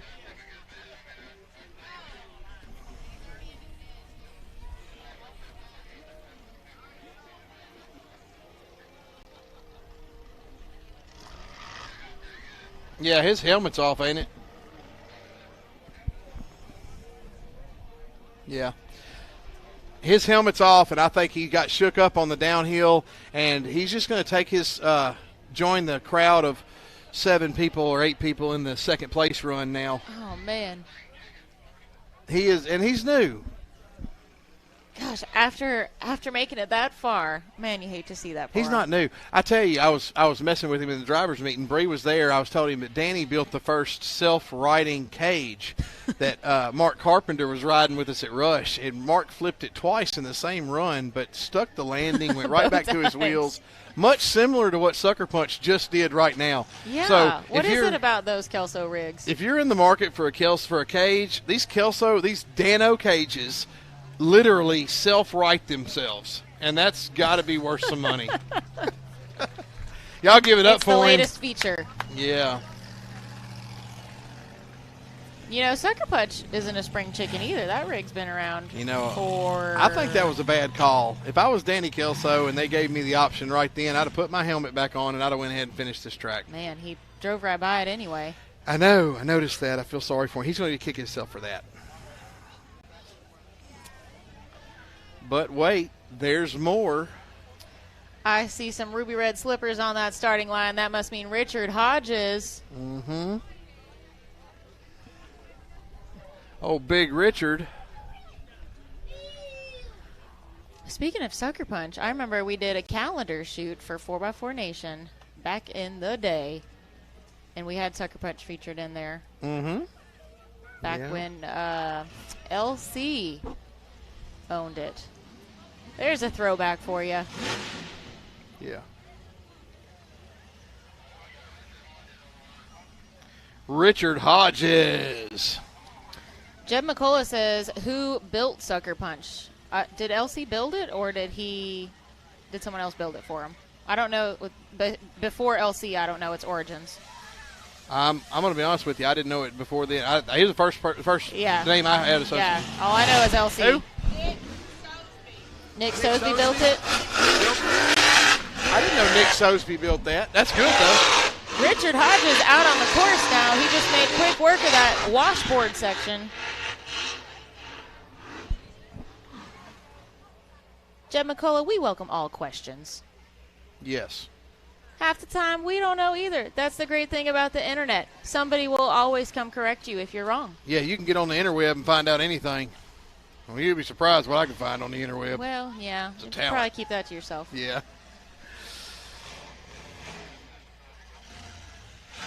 Looking good so far.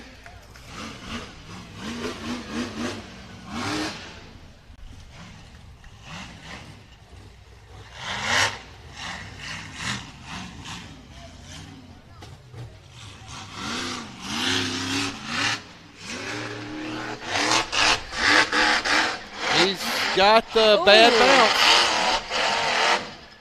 That's okay. He's not done. No, yeah. Zach, remind me of who had Dorothy originally.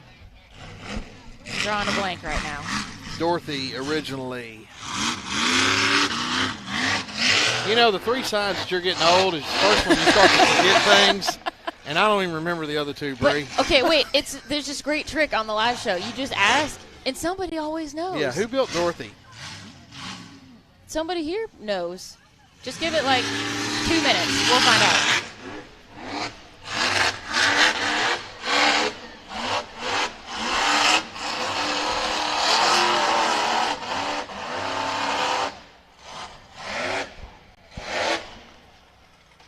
Come on, baby.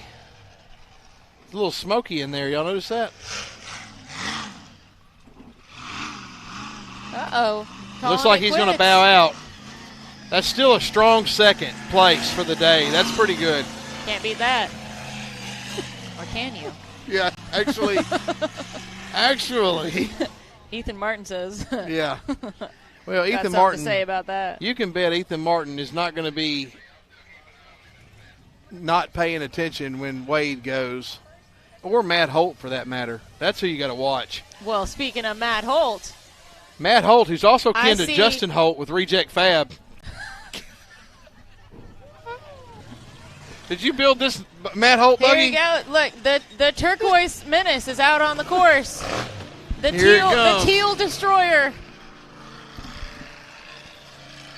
If y'all wonder where you get powder coat in that color, don't ask Matt because he rattle canned that buggy.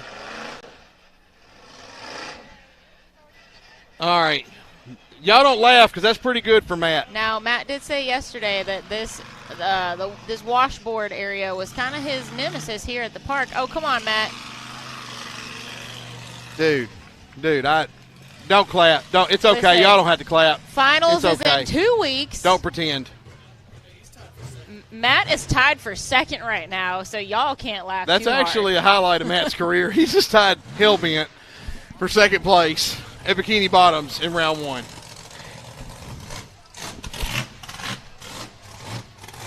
Y'all hear that on the line?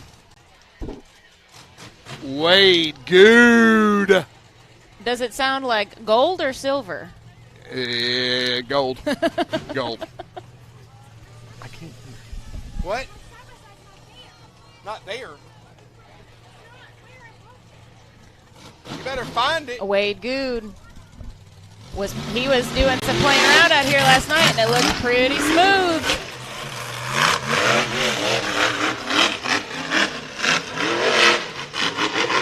That is beast mode right there, son. I mean, he's one of our such a good driver. Daniel, What more stop do you and watch. expect?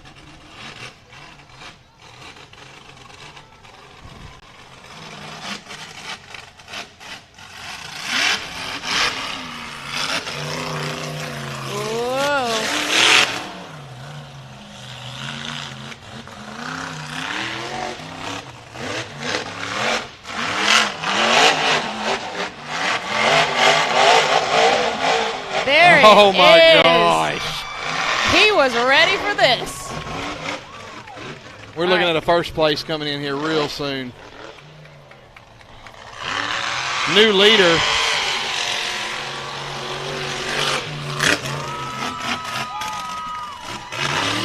There it is. Wow. Wow.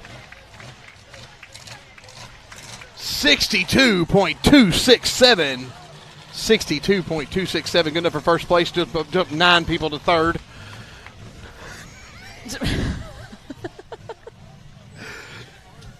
$30-second gap. Let's just say that Wade did not disappoint. No. He is a good driver. Why did he quit racing again? I'm not going to say. But y'all hang on. There's more, guys. Chris Griggs on the line. Oh, we got some new panels on there. Woo, look at Shiny. Chris Grigg in that wide open design buggy.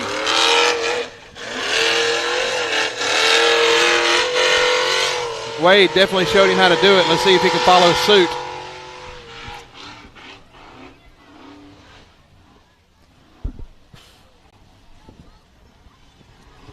All right. It does feel fantastic out here.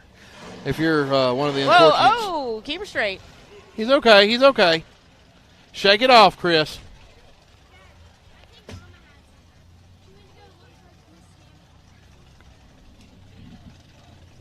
Hey. Ava. Ava.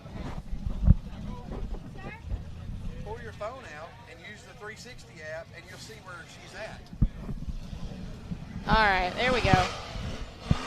All right, he's going again. I was being blinded by the beautiful copper panels. Did he really just skip the jump? Chris, come back. Did he seriously? He just realized he skipped the jump. Zach, I think we might have a new record today for how many drivers have gotten lost. I think after watching Brandon Davis roll over, a lot of these drivers got in their own head about the difficulty of the downhill at the wall. Hey, I'm going to let Matt have it back.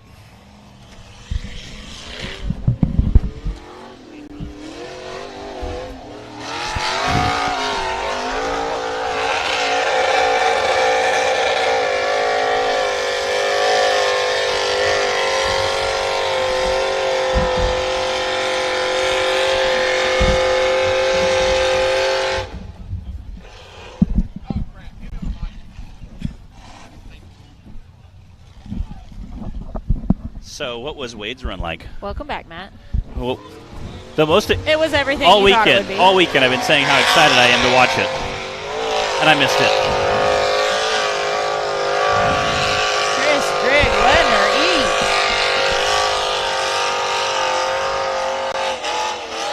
What? Yeah. Maybe we should move all the equipment blocking the exit so I can The fire-breathing dragon get turned around and watch it. Making an appearance again on this wide open design buggy. Yeah, I can watch it.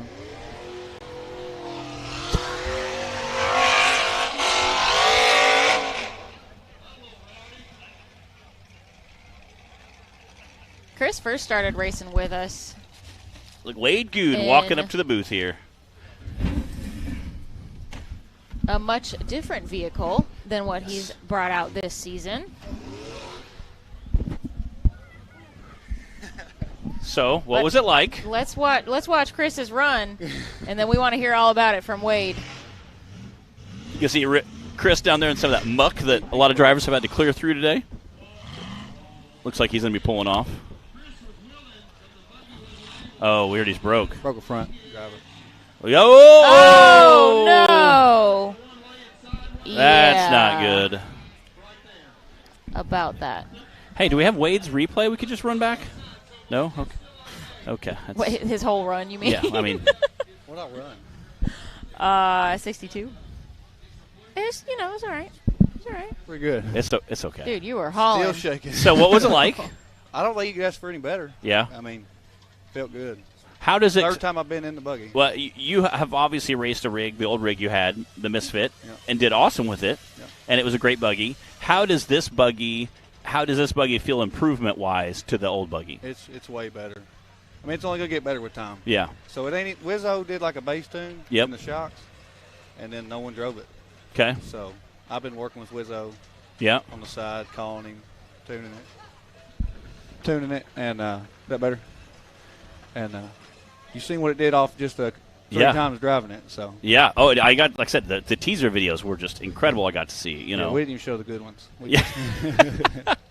Yeah, it definitely looked good. I watched you play last night. Came down and it looked like you were, every time you made another loop through here, you were drifting farther and faster. So definitely looks like you become very comfortable with the buggy. Oh yeah, you can't hold it to the floor. You can't hold it to the floor. No, that wasn't to the floor. Why can't you hold it to the floor? Because you'll be doing donuts at 60. Really? You'll just lose it. That's crazy. Last night he goes, it'll just go like this, and he's like, you just can't. It's so squirrely. It's just you can't control it. When you let off and it takes off faster, that means it's really spinning. Wow. Again. Wait, does this mean that we're going to see more of you back out here again? I mean, I don't know. Probably not. I mean, I don't have a buggy. This is Dan, so I'm just getting it ready for him. But I guess I'm trying to set the bar high for him. You say, hey, you win first today. That's pretty high. That's pretty top notch to beat. Hey, you know? Dan had a heck of a run too, and he did. Had a great go at Fable Hill. He did. And again, I felt really bad. Again, you know, I was pick on the guy who draws those numbers. I felt bad for the first 3 to 5 guys. I don't, because I went first last year. Yeah? I don't feel bad for anyone.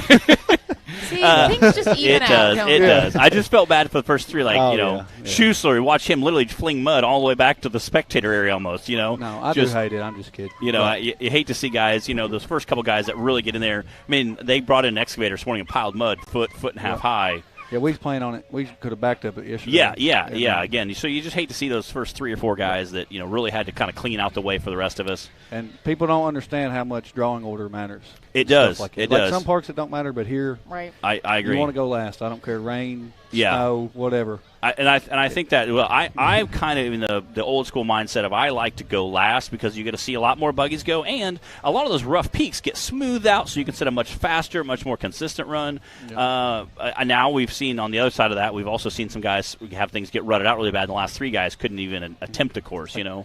Like that hill on the left side there. That's what I thought of. You see me last year? I was towards the back, and I had it on its side. Yeah, well, you and Justin Wills both were like, the whole buggy was in a rut. So it's like you couldn't, you know, you can't really go say, oh, going last is always best because, again, you get muddy, you get some ruts up there. And that turned ruddy really fast. Oh, yeah. And, again, the last 4 or 5 guys like you, Justin Wills, there's a couple of them.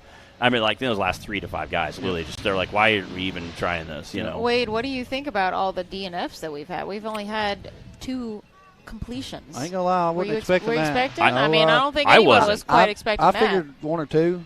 Yeah. But, you know, Brandon's wasn't because of the hill. I think Brandon could have powered out of that hill, even though he was first. But you think he could have, even though he was first? Yeah, he's been around a long time. He knows. Yeah. That's the biggest thing. People, they'll try to get at the bottom of it and just hold it and blow the tires off of it. You can't do that. You got to, which it's dry now. Yeah. It looked like by the last couple of guys I've seen, it looked like it was drying out pretty quick. So you said Brandon, but who did you mean? Brandon Davis. Like he rolled over down the hill. Yeah. Yes, but I think he would have. He would have went up it because he's been around a long time. He knows how to feather it's momentum and feather, and he's got the power too. Yeah. And the IFS soaks up some of that stuff that may. I know he's got a lot lower belly, but so it might drag a little bit. But he can also kind of feather those. And again, if you can time those right, I mean. But that wheelbase helps him. Yeah, so he's one of the longest buggies, and then Kelso. He was short, so he just crawled it. I mean, he literally just crawled it. He kind of floated and bounced the bottom and then crawled the top. I mean, I don't know. I wasn't expecting that. I was literally pulling up, and he was coming off the cross finish line. Or he was coming. They were walking down the foot, and I said, "Oh, he said, oh, he did it," but then he rolled over on the other side. I about did the same thing. I went over it and I stomped it, and there's a hump you can't see, and it bucked me, and then I just. I did the same thing, and then it kicked me, and I started barrel rolling because it was 2 years ago. I'm like laying upside down, and it felt like forever. And they all come running like, "What did you do? We didn't even see you. We just saw your tires disappear, and then you never came around." Danny Smith was like, "What even happened?" I was like, "I'll be honest, I'm not really sure." And I think it was there's that little lip. You kind of donkey kicks you a little bit. Because it'll kick up, then you give it gas, and then it bucks you when you hit that hump. So I think that little donkey kick there kind of sent a few guys. Like I said, it got me 2 years ago, I think. So all right, so fair warning now to all the other drivers that make it that far on the course. Now you've heard. Make it up, Fable. Slow down. Chill out. Yeah. And again, it's we've seen all sorts of buggies today get drug off for all sorts of different reasons. The first 3 to 5, I think, were just hot. I think they were getting really warm, and again, when you're pushing motor and transmission both that hard for that long a time, I mean, most motors aren't designed to take that kind of a beating. Drag racing, there's very little resistance because you're on smooth ground. Here, you're like 75-degree angle, just bouncing up and down. There's that much throttle going into it. obviously you made pretty quick work of that. So we'll see. What's your hopes for the second course? Just finish, have fun. Yeah. Just live with the moment. Yeah. You never know when you'll be done. You know what? It's very true words are very spoken. Yeah. So. But I'm gonna get out of here. Thank y'all. What'd he say?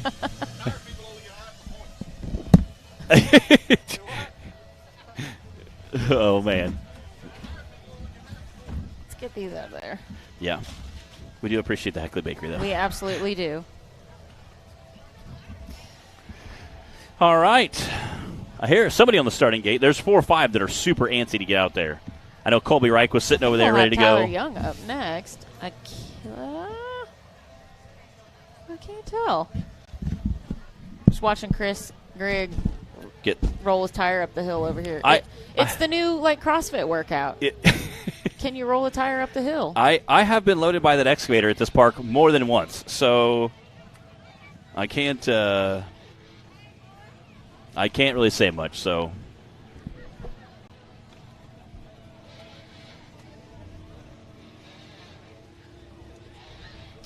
all right, course is clear, and we've got Tyler Young ready to rock and roll.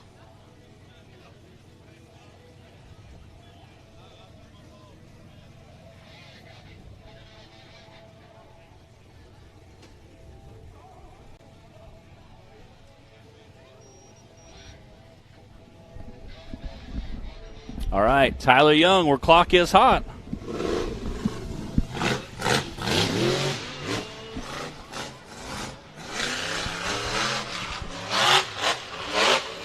Oh, ho. This is the Gone Postal. Yes. Bouncer. I think we've only seen him one other time this season. I keep moving my seat back around to talk to the camera, and then as soon as the bouncer pulls up, I want to just... It's too hard to resist. We need swivel chairs. Turn around and watch it. It is.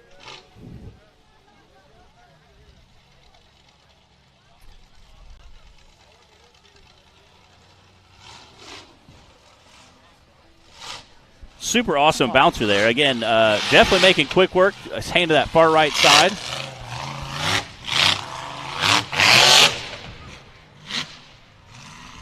All right, moment of truth.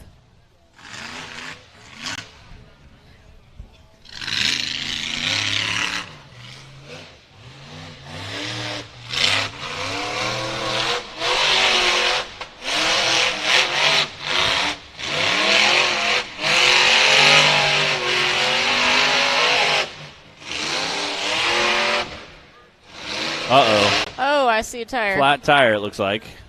I don't think that's going to get it done. I have seen guys climb things with flat tires before, but I don't know if he's going to get it done here.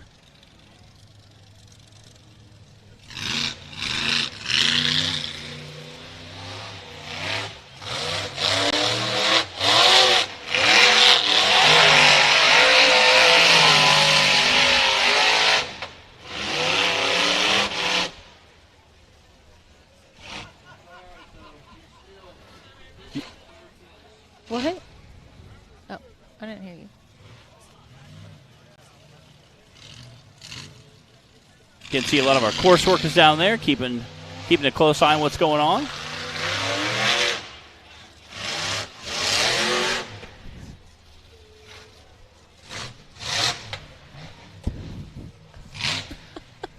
You never know what a day holds.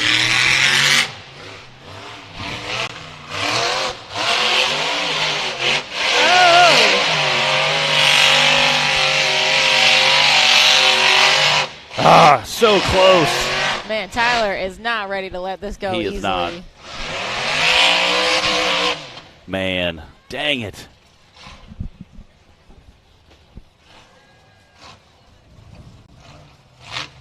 Got any tire ball sponsors out there?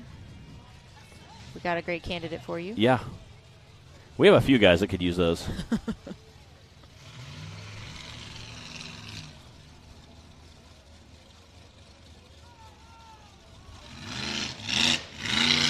He's not calling it quits yet. Oh! Hang on! Hang on! Hang on! Whoa, buddy. That is a pucker factor of 10, if anyone's wondering. That's a 10 out of 10 on the scale.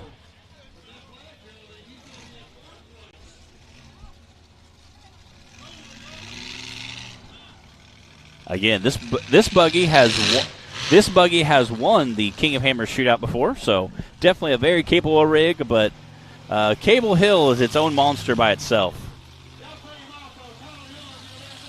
Nice try from Tyler Young. I remember back when William Stewart save on that last bounce, too. Wow, yeah.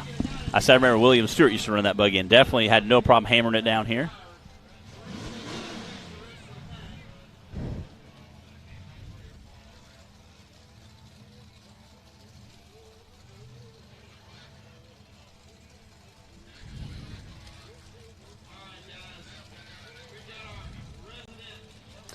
Colby Reich is on the line now with 8 Up Racing, about to go straight up all these hills.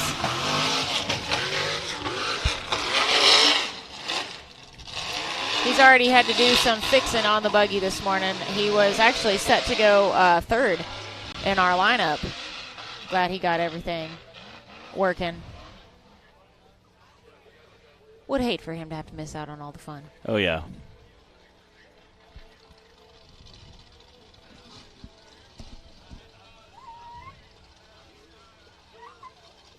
There you go. You can see him carefully. Oh, man. Kind of letting the buggy settle there before he takes back off. Don't miss your turn. Colby is just having fun today.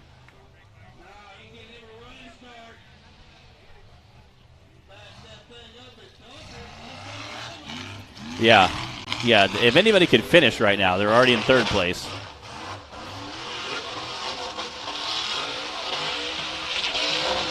Oh. Go, baby, go. Again, it looks like it's getting quite dried out, but, I mean, you'd have to get those tires warmed up a little bit. I think there's a good bit at the bottom still. Oh, yeah. That we can't really see from here. Well, again, splashing through that, there's a little bit of a view of that it. mud. Again, they filled that full to start the morning, so. Yeah, splashing through that mud doesn't exactly help your tires. Again, that's why you see a lot of steam coming off of them.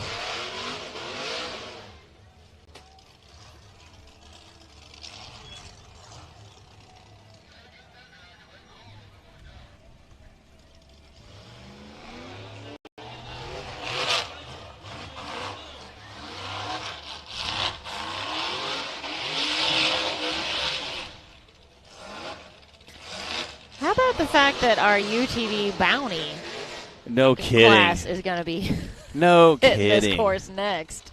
Those guys are like, thank goodness.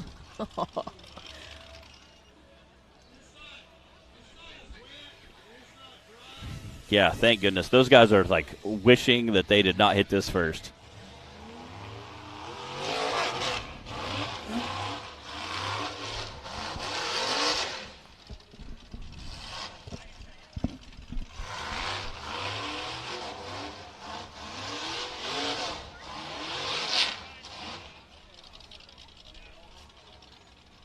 Yeah, we do. Again, we had 27 total entries. I don't know if we had any late entries, but we had 27 total entries that I drew for, at least on the pre-show. And so far, we have 2 people who have finished the course. Looks like 22 drivers in the bouncer class. Okay.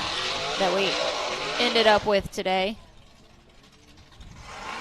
We have a full class for a bounty and youth as well. Again, he is trying so stinking hard to get up there.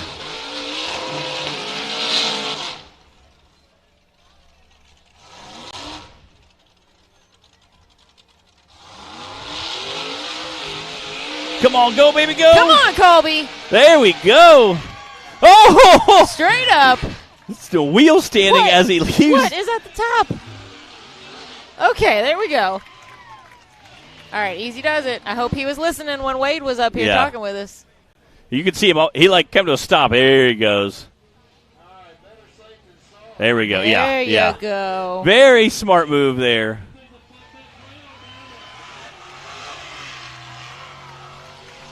Me too. That is awesome.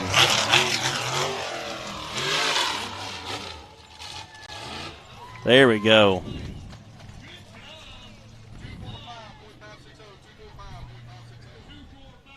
2:45.560 for Colby Reich, and our third driver of the day to make it through that finish line. So far, Wade Good with the fastest time with a 62, then Ethan Martin with a 96, and Colby Reich with a 2:45. Looking like, is that Josh Parrish on the line now? I believe so. That's that Undertaker buggy.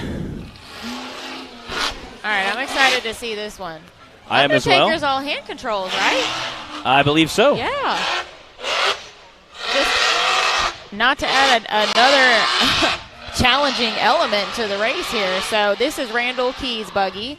If you are familiar at all with the sport of rock bouncing, then you know the name Randall Key. He's been in it since the beginning with us, and he is paralyzed from the waist down, so he drives completely with hand controls. That's throttle, brake, steering, rear steer, shifting, everything. And so Josh Parrish, who's in the buggy right now, is driving with those hand controls. It was great catching up with Randall this morning. I'm glad he was able to make it out here with us. I hadn't seen him in a while. Go, baby, go! Josh just floating up Fable Hill. I told you he was going to be the one to watch. That IFS front end definitely helping him out, keeping a nice smooth run going. That looked... He's going to have a quick time. I knew when I saw Josh drive by last night that we were going to have some good competition today. Again, you can see a lot of the guys zooming up to it and then slowing down for that big jump. 7:3.548. Quick time, good enough for a second place run, but not quite good enough to take that top spot from Wade. Man, we got to give him those props for how easy Fable Hill just looked right now. Does.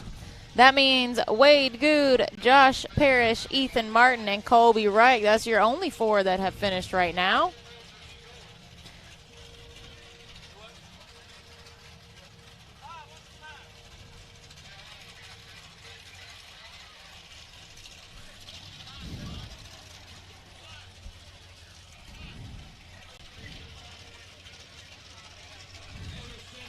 All right. We got Fordzilla, old Jake Pike chassis.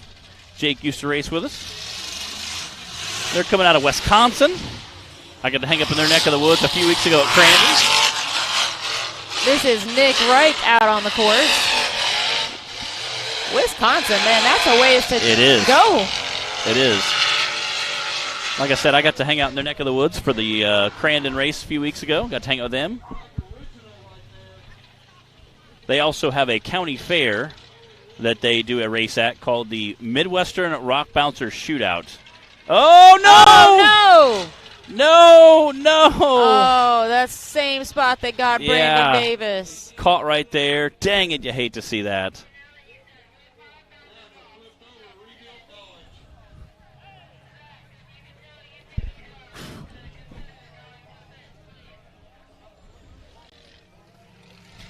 All right, that means we've got 5 bouncers left. We have Jack Porter, Ben Driscoll, John Campbell, Cooper Bentley, and Ethan Jones. And Ethan Jones has definitely been watching all that. Again, we're going to have a replay here. This is Nick Reich in the Fordzilla buggy. Again, caught that same hole that Brandon Davis. And I think it was just, there's so much momentum and so much top-heavy weight coming that if you have any resistance, it just kind of flings it on over. Luckily, he was able to stop for that big drop, but unfortunately not able to get back on his wheels. Again, he'll have a good jump at the second course. What's up, Dan the Man Carter?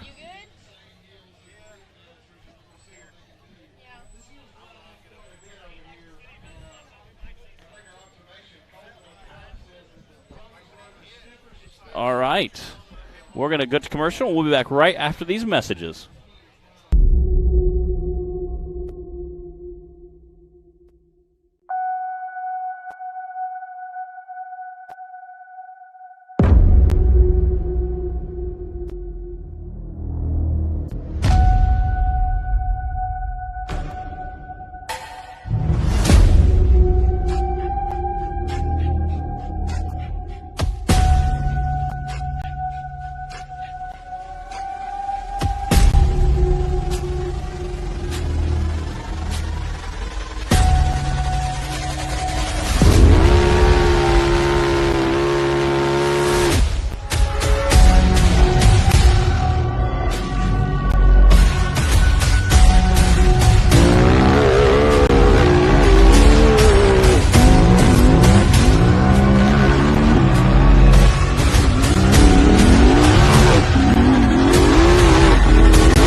Radflow Suspension Technology is a manufacturer of high-performance custom OE and universal length shock absorbers. Radflow specializes in OE replacement applications, shock absorbers, and dampers for military vehicles, pickup trucks, SUVs, and motorsport industries. By focusing on custom valve solutions and providing style and agility, Radflow shock absorbers is considered the performance benchmark for all forms of competition. Radflow's product base is known as the choice of champions. Radflow Suspension Technology provides superior products and unrivaled support at the best possible price.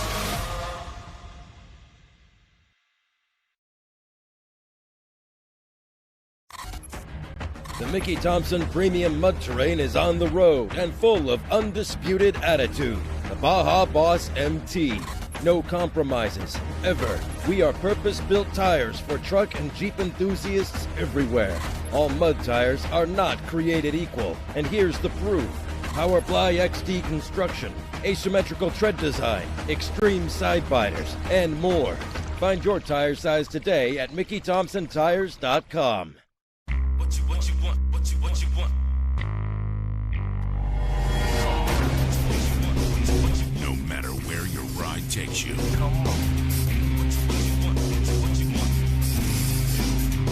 Whether it's a quick trip or a slow climb. When you choose RCV Performance Axles, you're guaranteed to finish every time.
There's only one tire brand that can call itself legendary. Rebirthed from the depths of Baja and representing decades. What you want, what you want. No matter where your ride takes you.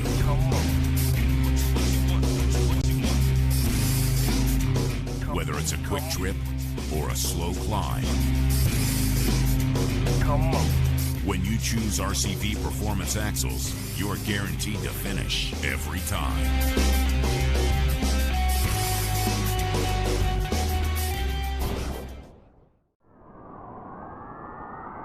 There's only one tire brand that can call itself legendary.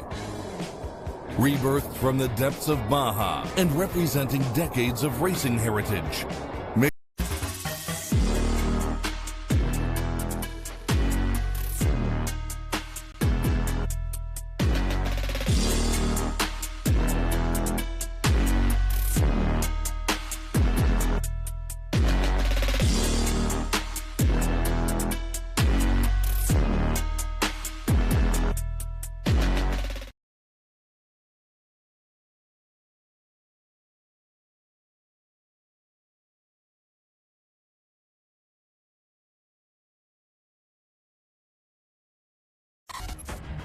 The Mickey Thompson Premium Mud Terrain is on the road and full of undisputed attitude. The Baja Boss MT.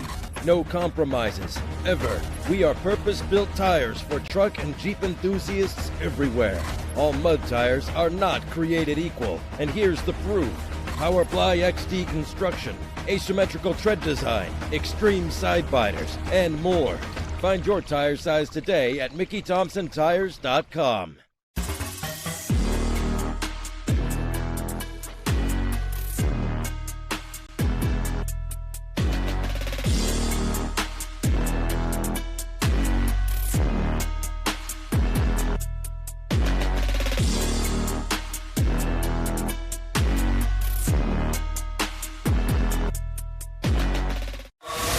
Radflow Suspension Technology is a manufacturer of high-performance custom OE and universal length shock absorbers. Radflow specializes in OE replacement applications, shock absorbers, and dampers for military vehicles, pickup trucks, SUVs, and motorsport industries. By focusing on custom valve solutions and providing style and agility, Radflow shock absorbers is considered the performance benchmark for all forms of competition. Radflow's product base is known as the choice of champions. Radflow Suspension Technology provides superior products and unrivaled support at the best possible price.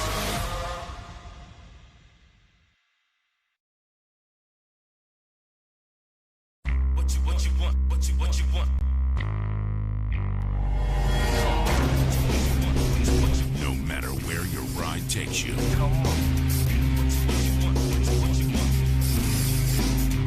Whether it's a quick trip or a slow climb. When you choose RCV Performance Axles, you're guaranteed to finish every time.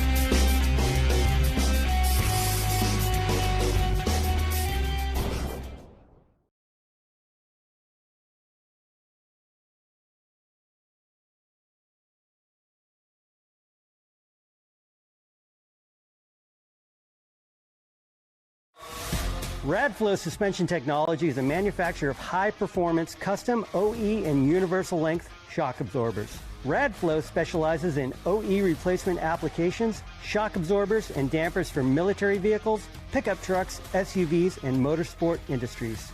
By focusing on custom valve solutions and providing style and agility, Radflow shock absorbers is considered the performance benchmark for all forms of competition. Radflow's product base is known as the choice of champions. Radflow Suspension Technology provides superior products and unrivaled support at the best possible price.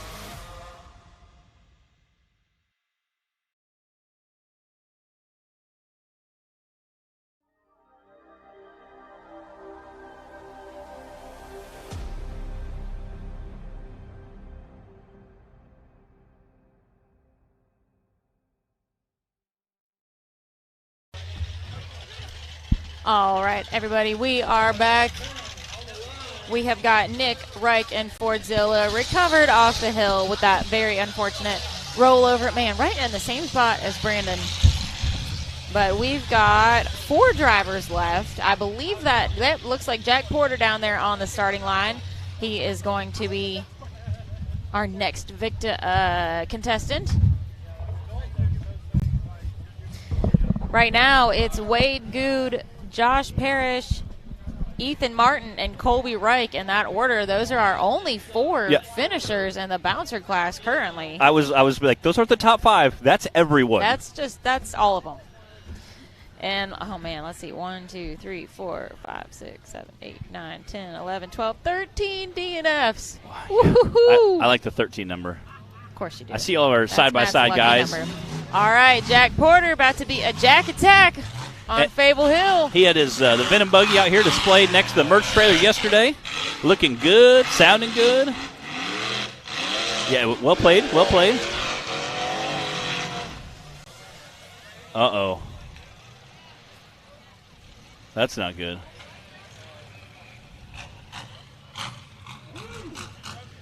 You say the front left, isn't?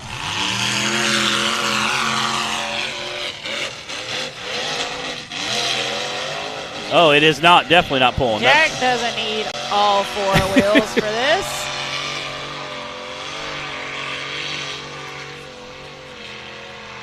Oh, this is Jack's last race? He's going out with a bang. Okay. I know he's making some big changes for next year. Again, this is kind of sketchy in three-wheel drive. He's watched several guys come down, so this is in four-wheel drive is rough. Three-wheel drive is just kind of deadly. But Jack is a very big, studly man. So if anyone's going to do it, it's going to be Jack. You can see he's taking his time, and he's definitely trying to get in that crevice like the successful racers have done. Zach said it's locking up. So that's either going to be a really good or a really bad thing. He needs to make sure, there you go. Good job. You can see him steering over that right side, trying to drop in that crevice. You want that driver's side to drop in. There you go. Nice, smooth run down. All right. Look at him, man. He is on it. Jack, you missed your turn. And yeah. He does not care, apparently. Taylor, oh! Jack! Oh! No, come on, Bogo! Taylor said, just to reiterate, he does not care. He does not care. He's here for a good time, but not for a long time, but for a good time. Do you think he knows that front tire's not pulling? I'm sure. Yeah, he probably does now. Go, baby, go! Oh, man. Yeah. Zach said, hey, did you hear him lift on that? It'll probably go back on the trailer better if it's in a few pieces. Yeah, it will. It will. It will. It has to fit in the merch trailer. Oh! Come on! No! Man, if he had four tires right now, it was. And that's had it right that's there. the side he keeps banging on. So if it was pulling, he'd probably be out by the top by now. Zach said, hey, did you hear him lifting that first pass? He said, no. That's all you need to know. I'm like, true. I got to unload this in the trailer one day, and I'm telling you what, it is rowdy. Come on. Go, Jack, go. Come on, go, baby, go. Oh, man. That one tire not pulling, it makes such a big difference. Again, this is Jack Porter in the Venom Buggy. Shout out to Spider Off-Road.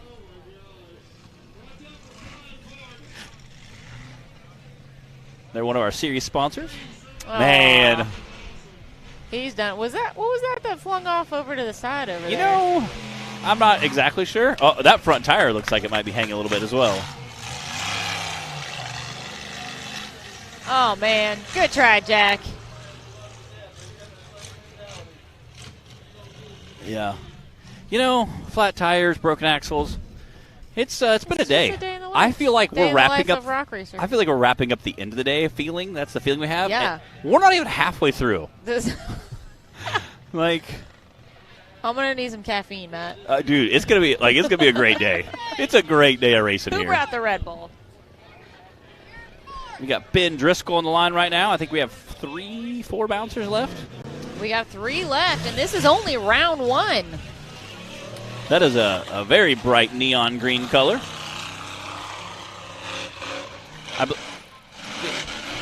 Was it Rush, Kentucky that Ben raced at us with? I believe so. With us? I think that was his first time. Broke a knuckle and then had to, unfortunately, a roll downhill. Was a pretty violent roll. And now he's back out racing with us. Oh, whoa there, Ben. Whoa there. I think he said he broke.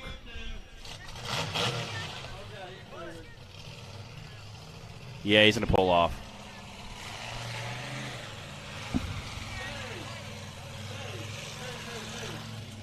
It's been a rough day. Again, I've talked to Justin Wills just a minute ago. There's a few other guys I got a chance to talk to in the pits. Most of the guys, the motors were just really hot in those first 3 to 5 runs. And that way it'll hopefully let them cool down and get back out there and kind of battle it. But, yeah. Live to drive another day. Yeah. You definitely want that buggy to live another day, especially as expensive as some of these buggies are. John Campbell on the line now. Got that Taz buggy out there.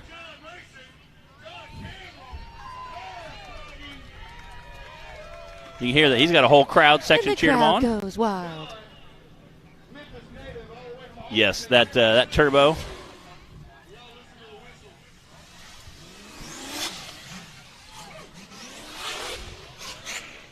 the spool of that turbo. Again, this is a center seat buggy. He has the gas pedal on the right, brake pedal on the left, and his literally sits with his legs on either side of the motor and the transmission. I was going to say, to clarify, the gas pedal is always on the right, the brake pedal is always on the left. But what Matt means is separate sides of the vehicle. Straddling. Yes, not typically. They're not on separate sides of the tunnel. So, yeah, I guess I should clarify that. Yes. I knew what you meant, Matt. Yes. Anyone who's ever seen the buggy is very, very interesting. His cab. Folks at home. Yes. Very awesome. I mean, and he hugs that transmission and motor. Again, I love the sound of that spool of that motor. It's just so sexy. He was doing some testing and tuning this week and made a video where he absolutely just came by and drifted by a side-by-side, just fills it full of dirt and grass. I saw that. We haven't seen John out a whole lot this season. So he said, I didn't intend on doing that, but he goes, I actually got off it. Once you see me pop out of the woods, I got off it because I was just testing and tuning to make sure things dialed in.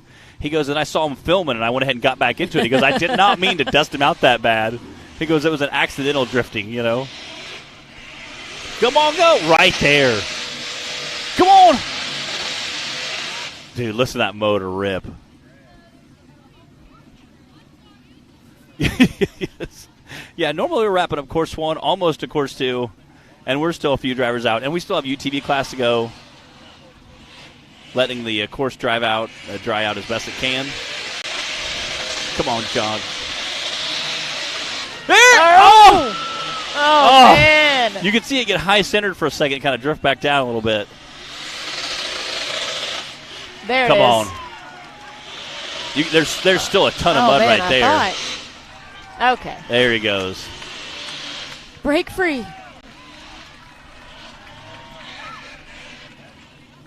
Now easy does it.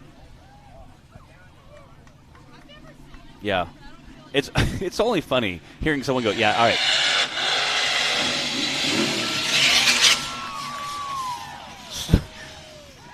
Oh, man. Yeah. 138.033, and we officially have a top 5. Yes, woo! For course 1. Finally. We still have a few guys that can try to complete that course. We've only got one more. Cooper Bentley is going to wrap up course 1. Oh, wait, I forgot. Jones. We have Ethan Jones. He was number 13, and he is going to go last. So we've got Cooper and Ethan. And his new chassis. His new buggy's here. We watched him play with it a little last night. Like, he said, I said, all right. He said it's new. I said, like, the new. He goes, the Wicked? Yeah, he said we literally drove it out of the shop onto the trailer, and we halted here. And he goes, I played a little bit last night. $1 for every time I heard that. It's true. It really is true. All right, Cooper Bentley on the course. Using that rear steer.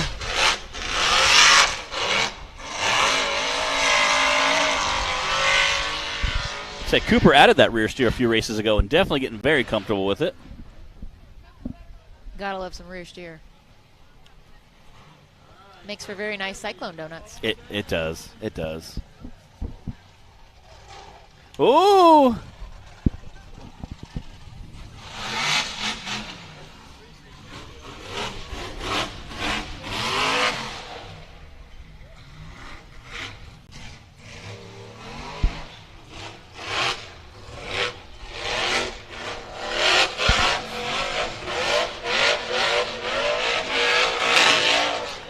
Dude, Cooper! There we go. Already.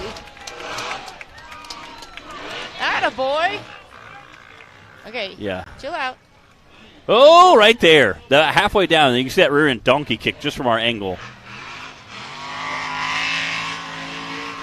This is going to be a second or third place. Whoa! Whoa. Broke the front axle, didn't he? 76.891. I think he broke some of the front. I saw one tire snap super far right. That was a lot of air. That was a lot of air.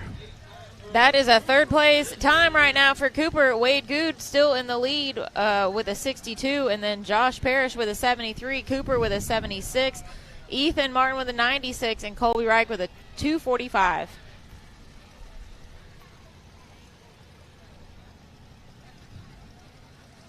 There's a replay right here of Cooper Bentley's finish. Again, watch the front right and left tire. Launches it way out. And Ooh, you see that Yep. snap. Oh, and you can see kind of flop a little bit. That's not good. We know what they're going to be doing for the next little bit.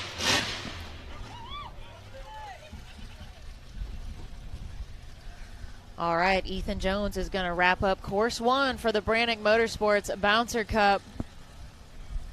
And then we still have course 1 for UTV Bounty. This like old school rock bouncing here. Like you're like, well, all right, 3 o'clock, wrap it up. We had to cap it at like 30 drivers. Yeah. So.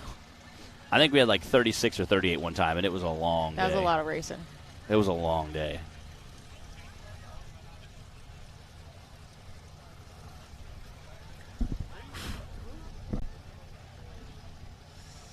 He's not here. I think it's about time for another donut. I would say I'm a second breakfast. I seen a hot dog earlier. I'm gonna have to go snag one. But then I also heard there's like quesadillas down there too, and I'm like, oh. Matt, I feel like we have diets like hobbits. We do. First breakfast. We do. Second breakfast. We do. Afternoon tea, lunch, dinner, supper. Snacks. Snacky snacks. All right, Ethan Jones here in his brand new buggy. They were down here, and when I say brand new, I mean literally out. They pulled it like off the jack stands onto the trailer.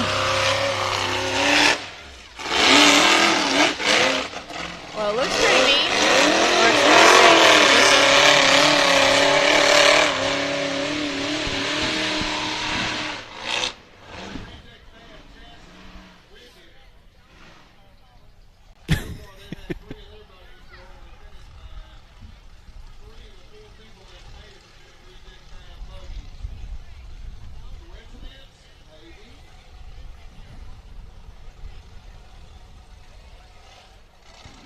Whoa. Feeling that back end drop back down is like the greatest feeling in the world. Hit the jump, hit the jump. Whoa there. Whoa! Come on now. Woohoo!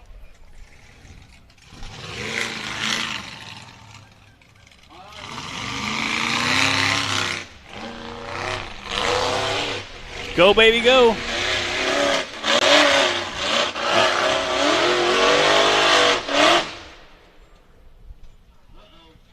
Again, I don't know how much tuning time they've had with the engine or the suspension. Quiet now. Yeah. Yeah. I don't know how much time they've had tuning the suspension or the engine. So, again, I think this is a base tune for the engine and suspension. I'm going to say not much if they rolled it off the trailer. Yeah. And came out here.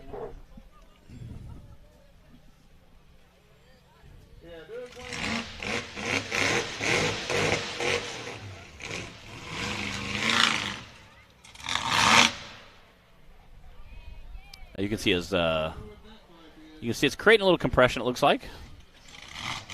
That's basically excess engine pressure. You'll see those on tractor pulls or monster trucks.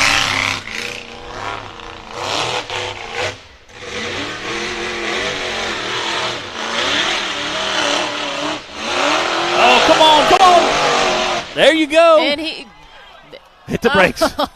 He's basically crawling it. Yes. Tell things are drying out here on Fable Hill. Again, you saw a little smoke a minute ago. That was from his crankcase pressure, essentially. Has a little bit of tractor pulls. You see that a lot, along as monster trucks as well. I seen Timmy. He started doing that too. He just vents this just straight at the bottom. Like, it's okay. A lot of guys. Some guys run a filter, put it at the exhaust. He's like, nah, it's right at the bottom.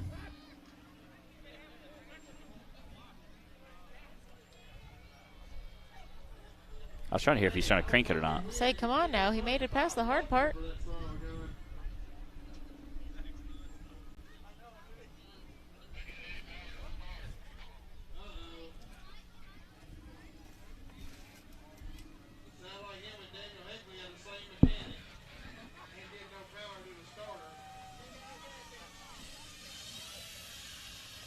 That right there is the look of frustration on your screen. Man.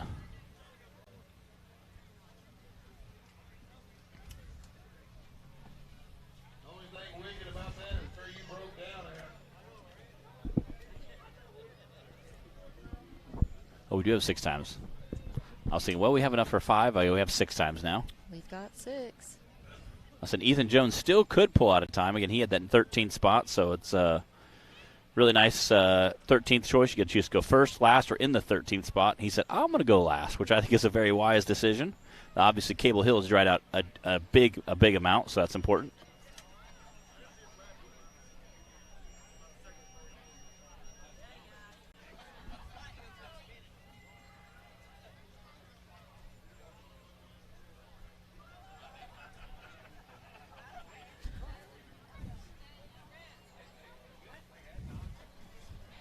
Again, we're also trying to read hand signals here as well, see if we can figure out what's going on. Okay, they're saying he has no power to the starter. It's not even clicking, so I'm not sure if a wire came loose or maybe a wire melted. I had that happen in a race not too long ago. I had a wire melt against the starter, so we got a new wire, put some new heat shrink tubing around there, and ran a little differently, so that way it'll hopefully not happen again. But our headers definitely get a little warm when you're ripping up and down hills. Just a little. We've seen a few guys have really hot engines today. I say Matt Schuessler and Justin Wills. A few of those early guys were Daniel. Daniel slinging the as much mud off as they could.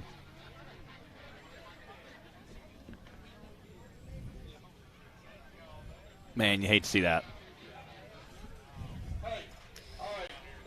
All right.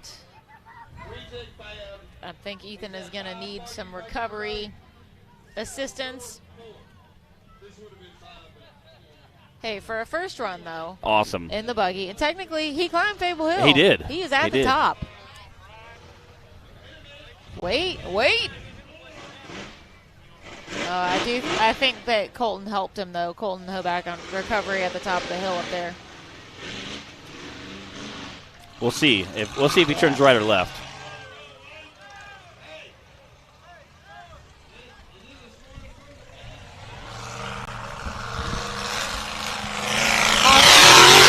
Awesome attempt from Ethan Jones.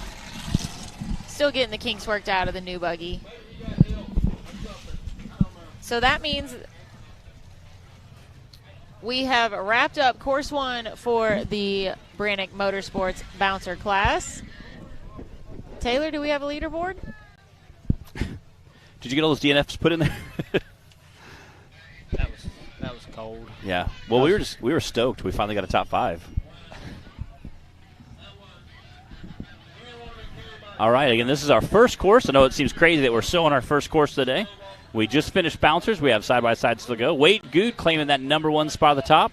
Randall Key sitting in 2nd. Cooper Bentley sitting in 3rd. Ethan Martin sitting in 4th. John Campbell rounding out our top 5 with that Taz buggy. Colby coming in 6th. And then we have, a 20-way tie for 7th place. Let's see, we had 22 drivers. I thought we had 26. 27, but Alex was out. We had a few no-shows. That's a lot. That's 20 DNFs or 15, 16 DNFs, whatever it was. All right, we got side-by-sides rolling up. This is the UTV Bounty Series. We normally run those before the Rock Bouncers. However, due to the mud, we went ahead and said, hey, we'll be good guys. We'll help out those UTV guys. I tell you. UTV guys. I tell you. They're going to be a little friendly to us, poor little guys. Whatever. I say all the time, I have the utmost respect for Bounty guys. Donut? No, ma'am, I'm good. I just said ma'am to Bree. Okay. That felt weird. You're just a proper Southern fella. That's right. Cooper Bentley out on the course. Bob in the 4-seater. Yeah, first one in our UTV Bounty class. Hey, you got to do what you got to do to get them points around here. Hey, this is not what we normally see Cooper racing out here. But he just cakewalked that. He did. Sure Cakewalk. Look at that wheelbase. That wheelbase, I'm telling you. Look at that powder. Oh. He's like, Cooper. Don't lift, buddy, don't lift. It's going to be sketchy probably coming down this hill in that long old thing. It will be. It will be. Might play to his advantage, and then again, it might not. I think it'll definitely play to his advantage, having that long wheelbase. It'll probably help him out.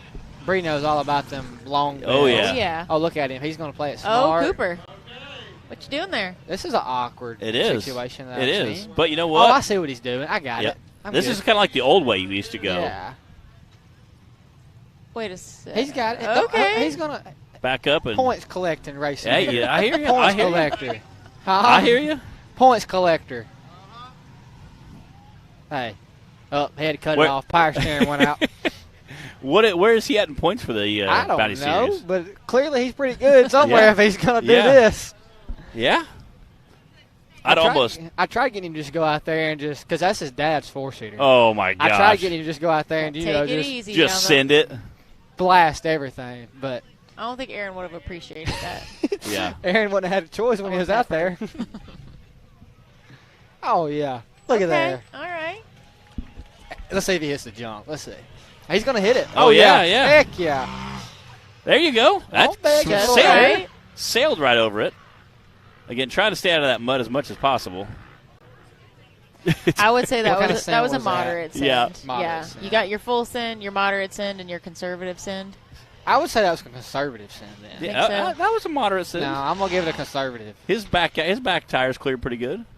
Oh, here's where it gets rough. It is. See on stickies? Yeah. Them cheater tars. Yeah. I call them cheater tars. Yeah. Hey, they work, though. God, they work. They've showed me up plenty of times. Like I say, are they only cheater tires if you don't have them? Correct. Yes. Because, like, I don't know, I've seen them do work at, like, Chakalaka and stuff. Yeah. And we've been raced there. God. I get up there and just. Someone's looking for casings right now. We have one of them up in the booth with us. Why are they looking for me?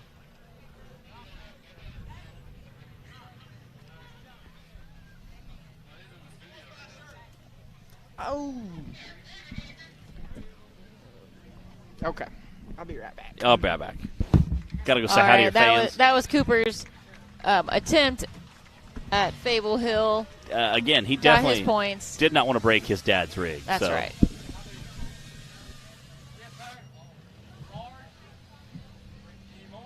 Yes, yeah. Breaking your dad's rig, it's kind of a big no-no.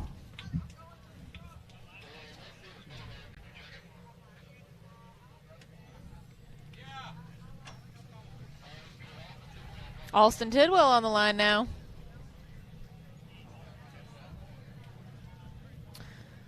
All right. Thank you guys for joining us here on Hillside Live. If you're just tuning in, we have completed Course 1 for the Brannick Motorsports Bouncer class, and we are on our second driver of the UTV Bounty Course 1. We switched our order a little bit today and started with the Bouncers. We've got about 10 drivers to go for UTV Bounty. Alston Tidwell on the line. So that's a great running order. Again, those guys are all definitely very, very thankful that we let the bouncers go first. Yeah. Spin some of that mud off, dry it out a little bit. Granted, they still have to go through the mud puddle, like you pointed out, to get to the hill, but, having a lot of that massive chunks of mud cleared off. What are you, taking a break? Yeah. Take 5. Like, this thing will run itself. Have a donut, Taylor. Yeah. Hey, you know what? Have a donut.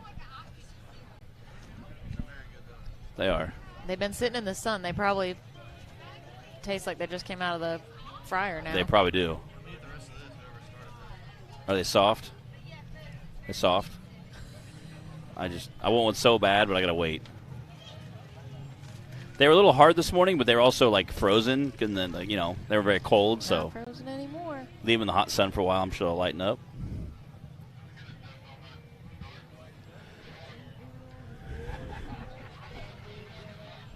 All right, clock is hot.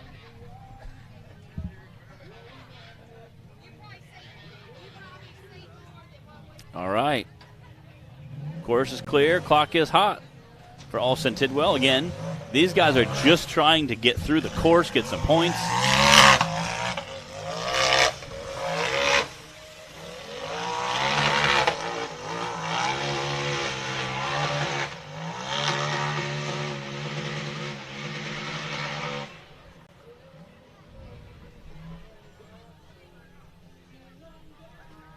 We had a good question earlier, or maybe it was yesterday, I guess, about the difference between the UTV Bounty class and the UTV Cup class, or the Unlimited class.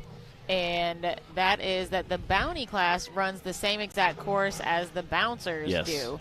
So it is just another, taking it to another level of challenge for the UTV drivers. I think he forgot the turn, or forgot the jump. The last minute was like, oh, yeah, this way. Yeah, these guys race at, like we made the joke, the highest level yesterday. I mean, it's impossible. We've saw so many bouncers DNF this morning, you know, so to see a side-by-side get out there and attempt the course is just very, very impressive.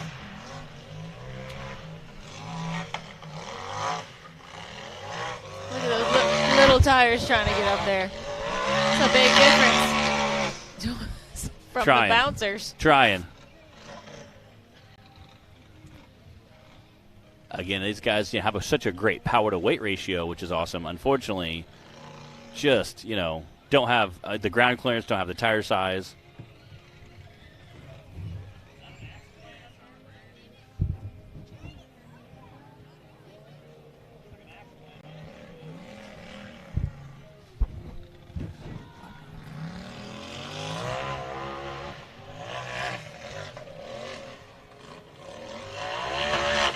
Definitely trying to keep his momentum going there.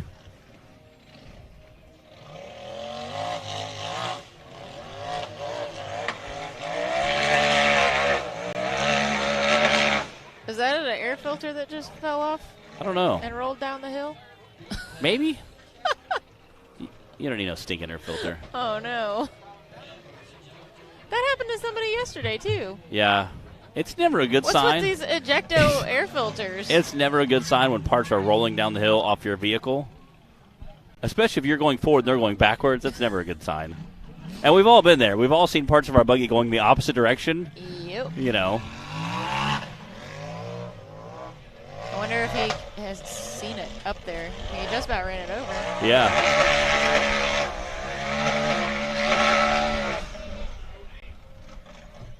That last ledge is the hardest, the tallest, and it takes such a run to get up there. That's the problem that's the worst, I think. And it's hard with a UTV and these size tires to, be able to hit it with the speed and momentum that it requires. I wouldn't be surprised if we saw one climb it. Yeah. Before it's said and done. Yeah, again, like you said, kind of as you pointed out, there's a mud puddle at the beginning that's pretty deep that guys have to splash through. So your tires start off wet, muddy, sandy before you even get to the hill. That's pretty dried out at this point, but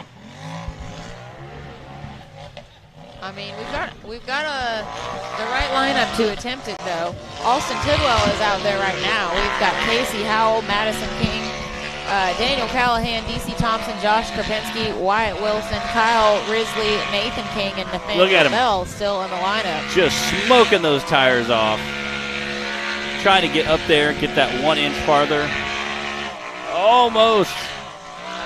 Burn her down. There. Oh, he's so close. And again, a lot of guys, a lot of viewers may not understand the reason they heat get up there and smoke those tires like that is to kind of clean them out and to heat them up. That way, those sticky patterns really get in there and work well.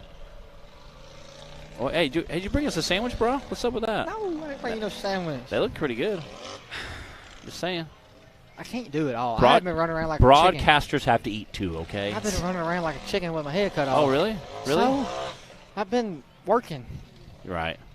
I thought Fridays were your work days. Well, Dano decided to do Danny Kelso, whatever he decided to do, and I started like up here with the trailer and took off, so I'm a little tired. Yeah, you beat Cody over there. Come on, get up there. Come on, Austin. He's only got 4 minutes. The thing about doing that is they get so hot so fast because you're not getting no airflow to them. No. Then they go into limp His mode. air filter's laying there on the hill, too. Come on! Oh, so close. That's Dang so rough on a UTV. It's rough on all vehicles. All right, they're saying he's out of time. Yep, time. A Colton up at the top of the hill, just touching the wristwatch there. Like, you hate to see that. Do you, though? You do. Do you, though? We've got Deborah from North Carolina. Sometimes. Deborah Pierman checking in. Do you hate to see that? You do hate to, but at the same time, if you're about to break something, it's usually a good thing because sometimes the more you push it, the rowdier you get. So it's probably a good thing they're stopping now. Oh, man. At least it's not hot out here today. You know what? It's perfect weather. It is beautiful today. I mean, in the sun, it's a little warmer, but, if you're in the middle seat or the far seat, it's pretty nice. I'm just right in a hoodie. Yeah. Yeah, appreciate the whole race crew coming down there and give us some I don't have mine on. Nathan King and Madison King brought us hoodies this morning. Yeah, so for next season, I have an idea. Oh, let's see who we got out. Casey Howell now, though. He's on a mission. Oh, yeah. He has been riding his pit bike all over this weekend. Hey, those pit bikes are fun. 2 separate occasions, I was afraid for my life when he was coming down the hill at, like, full speed at me.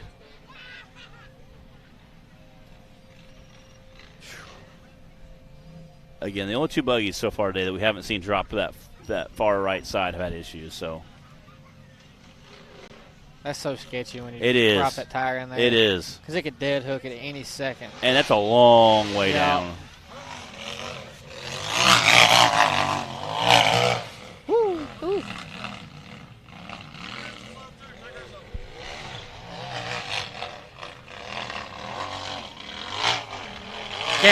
Go. Ah! Got one hard one out of the way. Now get the other one. Oh, so close. So close. I'll see if he can back up and bump it right there. Don't run up right there. There it is. Come on. Nice. Come on. Go. Yes, sir.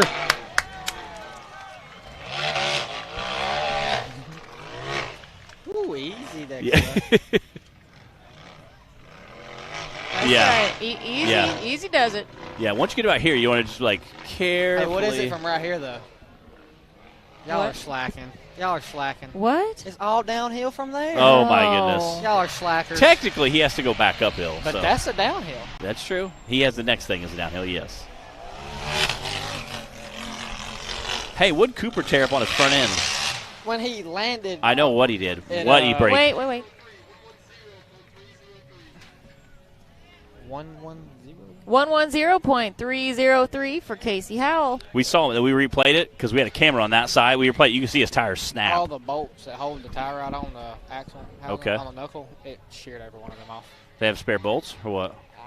Sheared all of them? Dang. Every one of them. Dang. Wow. All right, Madison King. Does he have keyed Heister arms or no? I didn't pay close enough attention to know. I'm representing with my Mad Cootie? Dog Racing merch right now. I've literally watched them change a motor at races before. It's impressive. They're pretty dedicated. They are. The powder has got her. That is not good. God, look at the powder. That is some deep. Look at it. Like, she hit the brakes and just slides downhill. Madison won our Skinny Pedal Award from the race at Rush, Kentucky. Oh, yeah. She's got it now, I think. That is some Yeah. super We've deep been powder. here in bouncers and watched them on that side, and they literally could go halfway up and they couldn't go 1 inch farther just because it was so powder. It was awesome to watch, not so fun to drive in, but again, this is a very, very... Matt, have you ever made it to that point? I have. No. I had it back all the way up to here in my old bouncer, my yellow and black one. I thought that was you laughing and it was Taylor back there laughing Yeah. or something. I was like, why are you looking at me? I thought you was laughing at me. Not on the live feed anyway. He's like, he told me, I'll never laugh behind your back, Matt. It's always your face, you know?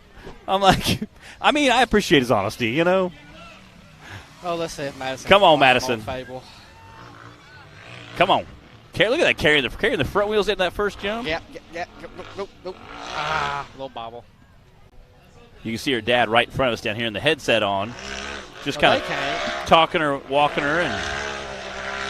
They can't at home. Yeah, if we cut to this camera, you can see it. Heat the tires up a little bit. Get them nice and warm and sticky. Hopefully back up and bump it. How would you cut that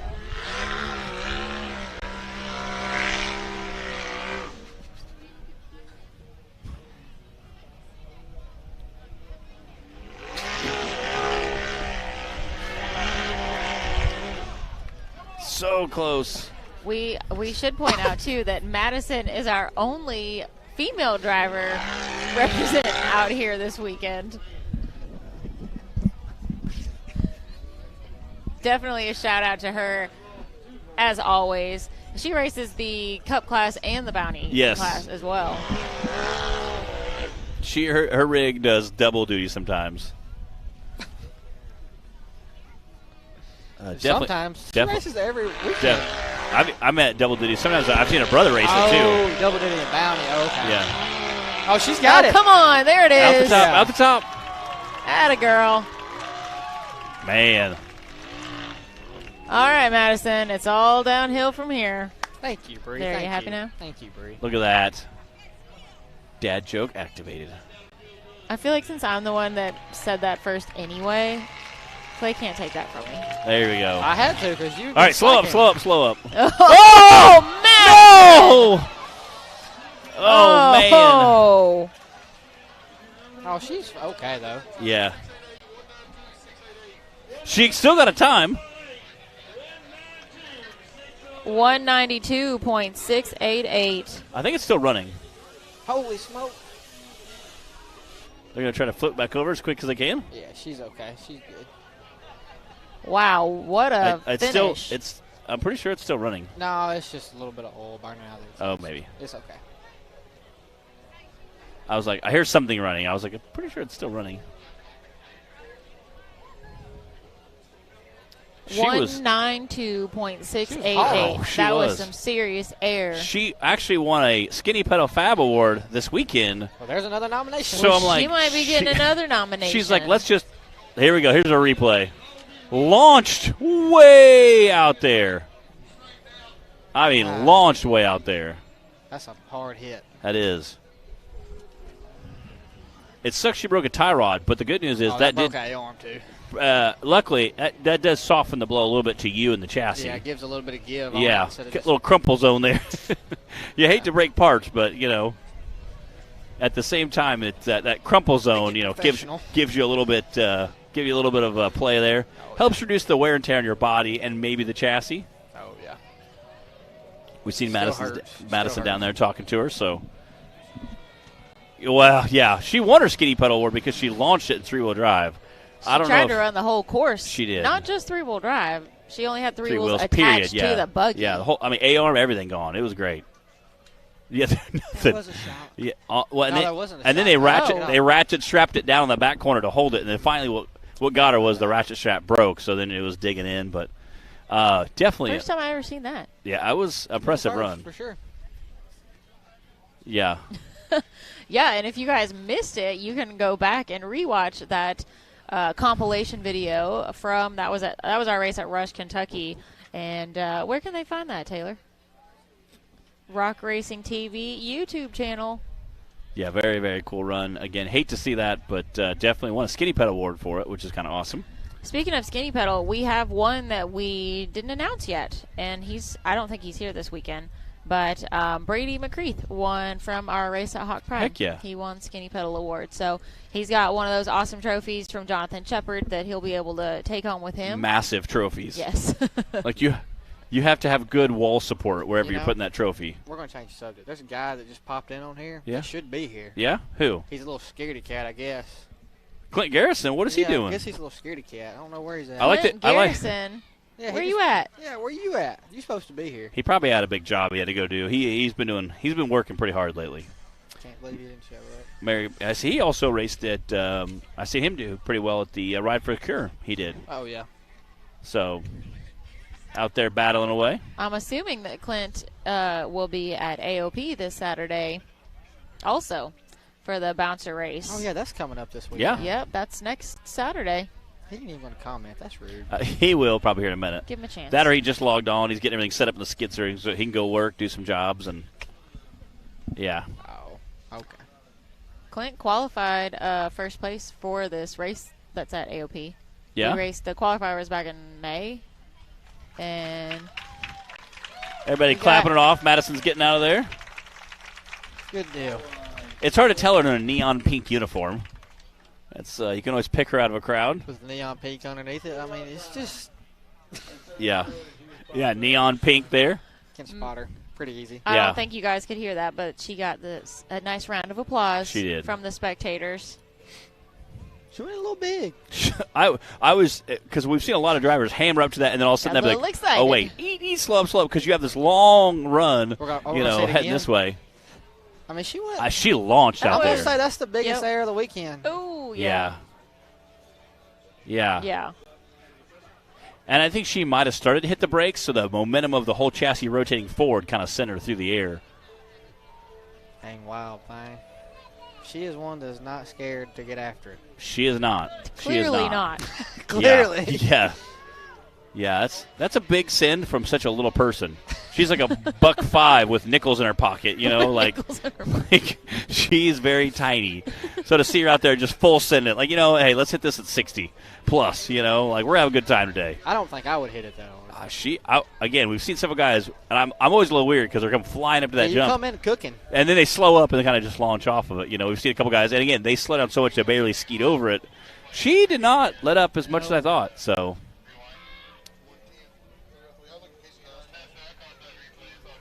Yeah, awesome replay from Madison King there, launching through the finish line. This park is so rough on stuff, though.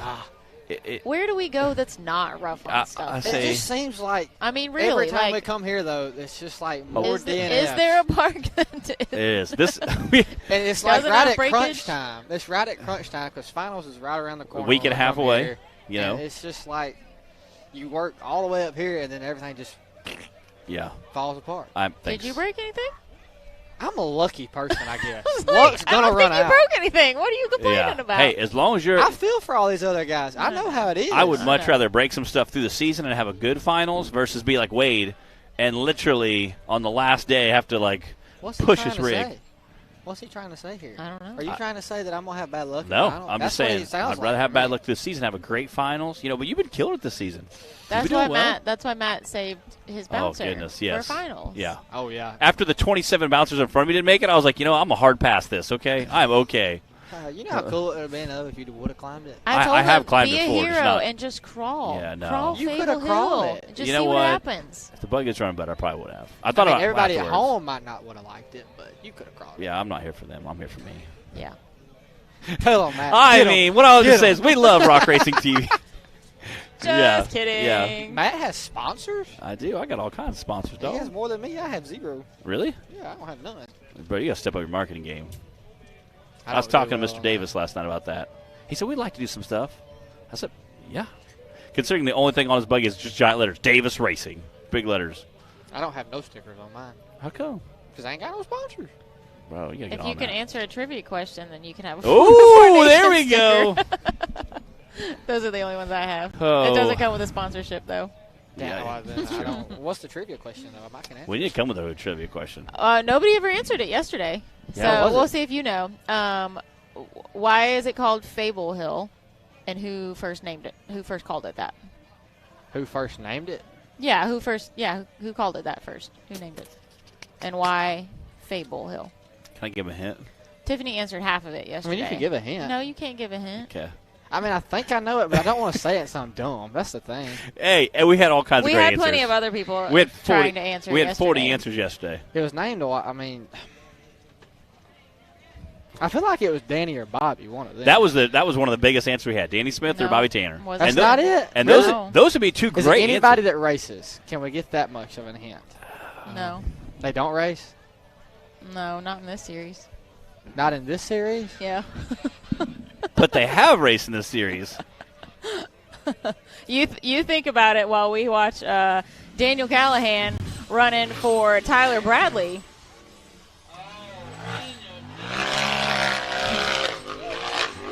Tyler Bradley. Wow! No! Oh, he stuck it. There we go. Go, baby, go. Go, baby, go. No! Okay, get back on your wheels. What's that? No. Dang it. Can I? Gosh. Man. Oh, man. He was so close. So close. Oh. Can I get my... Can I tell the answer? Yeah, what's your answer for? Wait, it's two parts. Who named it and why Fable Hill? I mean, I know who named it. Who named it? Bree did. I named it. Christopher Grimes just tuned in on the live show too and said you did, Bree. You are right, sir. It's pretty much a good answer for who names anything out here. Yeah. 90% of the time it was me. It's 90% of it's Bree. Nope, sure didn't.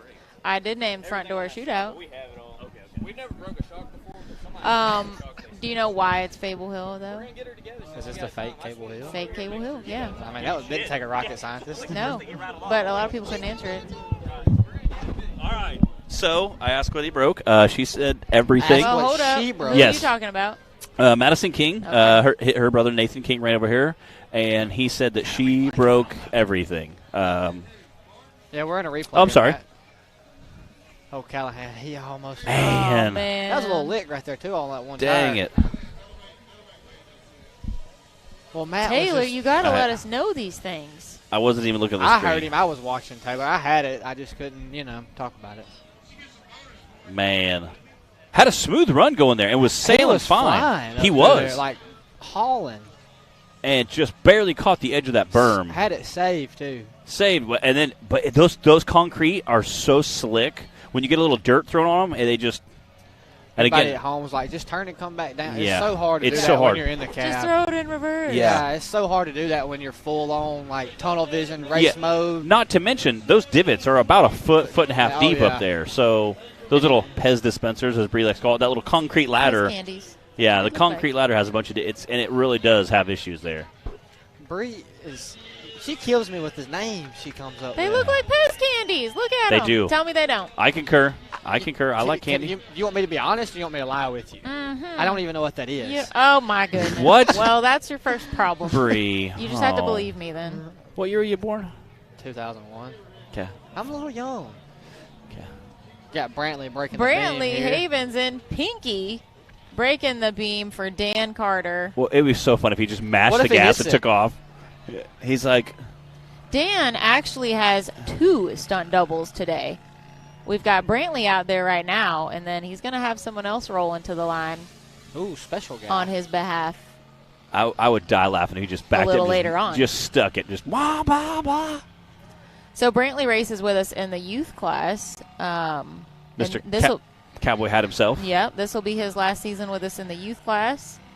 So he's just getting a feel for it. Yeah. That's all, do a little practice run. See what he thinks about the Cup class. Mixing up with some of those UTV drivers. UTV drivers. Okay, Forrest. Chennai. Uh-oh, now we got a guy out here who's going to go for it for sure. Josh Krapinski on the line. I was talking to him. He said, next year, I'm doing it all. Period. All side by side. So, like, he said, is he going to come racing Cup? We're committing whole season. Oh, I said, no, all I'm right. scared. And Josh drives hard, too. Yeah. He is not afraid to send it. Oh, yeah. It's like the beard. Josh. It gives him extra horsepower. It's intimidating. I'm not going to lie. He does not mind sending it. I mean, that thing's like goes down to his chest. I mean, it's intimidating. Takes a guy to grow a beard like that. It takes a guy. I'm still working on it, Matt, you'll never make it. I'm 37 years That's in, the secret. Yeah, what's the secret? I don't care that much. Splash a little Propecia on there. Hopefully I'll it'll grow give him out. props for it, and that's all I can say. My brother has probably the thickest, bushiest beard I've ever seen in my life. But Josh has a pretty legit one. I think that thing broke. Something looks like it's broke or something. He ain't acting like it. He's driving squirrely. Oh, no, come on, buddy. Come on. I don't think it is. I might just be seeing things. Ah. He was very smooth all the way out right there. No, stop. Ah, dadgummit. Again, super smooth all the way to that last deep, big ledge there. That's a rough hill to come down. I'd hate to go up it. It's a little rough. Ow. Hold it. Don't let out. Oh, come on. Yes, sir.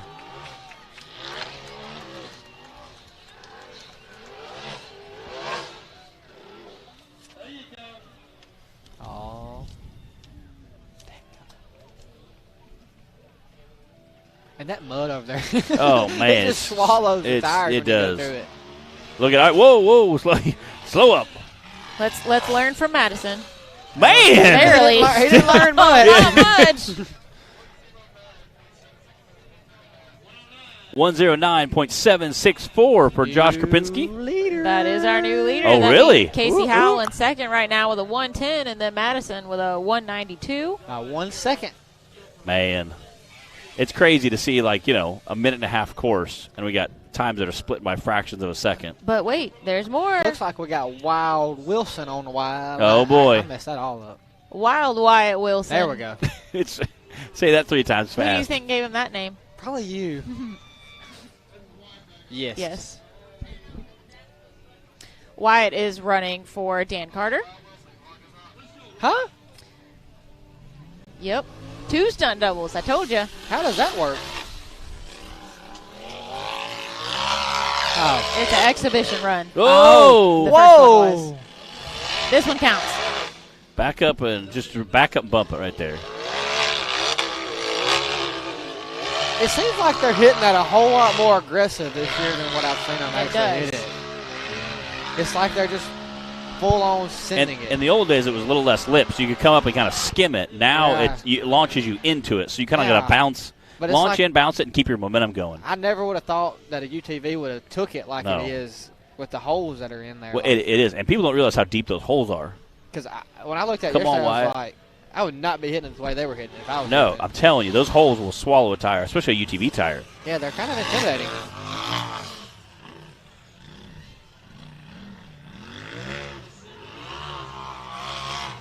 Oh, how that heck go wide? Oh, no, wait. That concrete you can just see it crunching. Yeah, dang it. Keith. Cool, man. Guy puts in all the work. Dude, he for real does. That guy's a lifesaver times 100. Oh, yeah. He's like clock in, clock out. He really does. It's okay, guys. It's okay. All right. There we go. This guy. He cuts over a second before he says it. Yeah. Kind back there trying to catch me. It's even worse. Clyde used to be back there, and he'd wait till you got to open your mouth to eat a hot dog, and he'd cut right to the screen. I'm like, Clyde, come on. He'd be back there giggling. And nobody can hear him giggling, so they just think it's like to have me. A little fun every now and then. Oh, yeah. He was pretty ornery. But, man, Wild Wyatt Wilson had a great run going. Unfortunately, not able to get it finished, but looks like they're going to get him recovered over there. Keith's over there, get him flipped back over. It's like right above your head. What? I'm just gandering. It's over your head. Yeah, it's like right here. Oh. That's where our recovery is. I love the fact that we have this. This is our background. This live. Cool. Yeah. It's such a cool background. I love the fact we have an open booth so we can see the crowd, we can hear it, we can smell it, we can feel it. Sometimes the rocks come in, we can dodge them.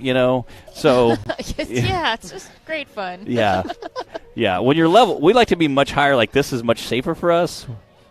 When we first started doing the show, me and Dave Z, we didn't have this veranda back here. We were in the trailer with the door closed and just like a banner behind us, and then you felt really disconnected from everything. You do. So. It's kind of crazy because you could be doing that from Kentucky when you're racing in West Virginia. If you're just shooting from like a green screen, basically. Yeah. So having the open, it's very cool. Sometimes you get a little more live, raw reaction when you see the rock bouncer, flip or break or make it. Again, it's super awesome. Plus, you get to see the crowd.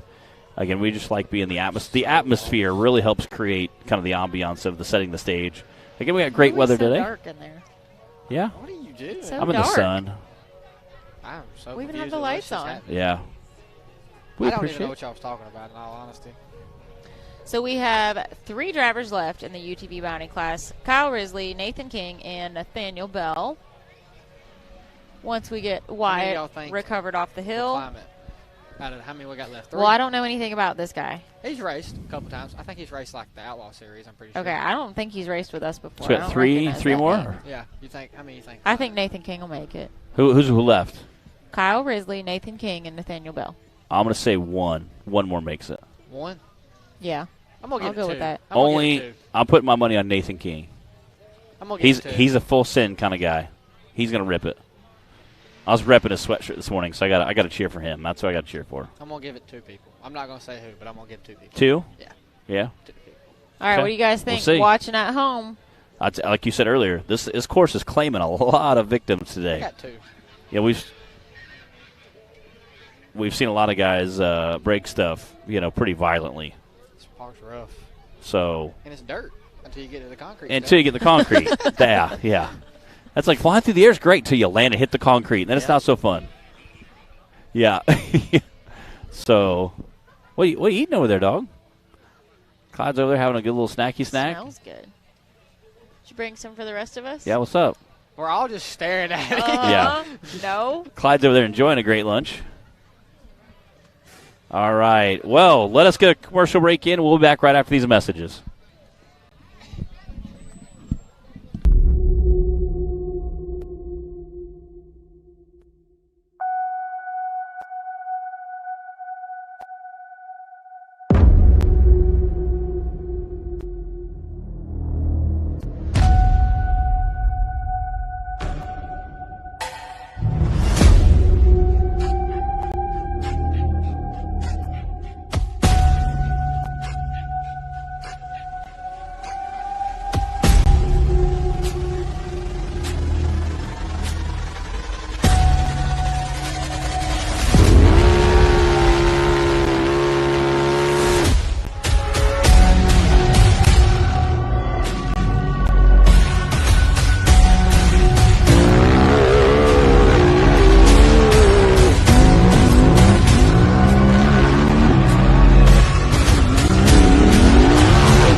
Radflow Suspension Technology is a manufacturer of high-performance custom OE and universal length shock absorbers.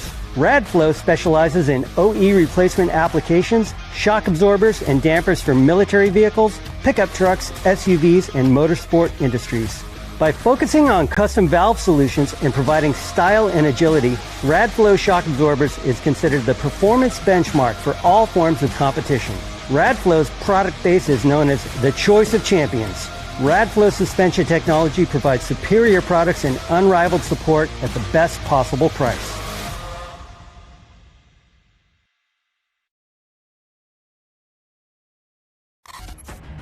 The Mickey Thompson Premium Mud Terrain is on the road and full of undisputed attitude. The Baja Boss MT.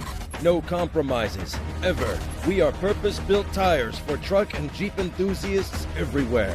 All mud tires are not created equal, and here's the proof. Powerfly XD construction, asymmetrical tread design, extreme side biters, and more.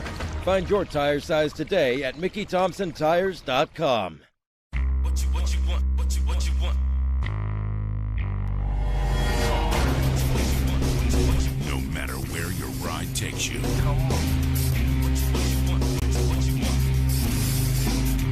Whether it's a quick trip or a slow climb. When you choose RCV Performance Axles, you're guaranteed to finish every time.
There's only one tire brand that can call itself legendary.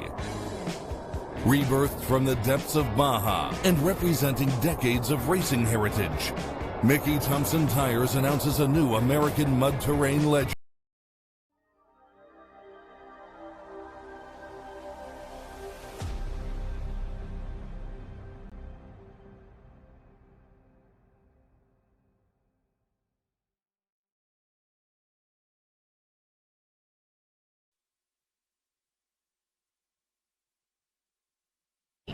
There we are. There we go. Okay, all right.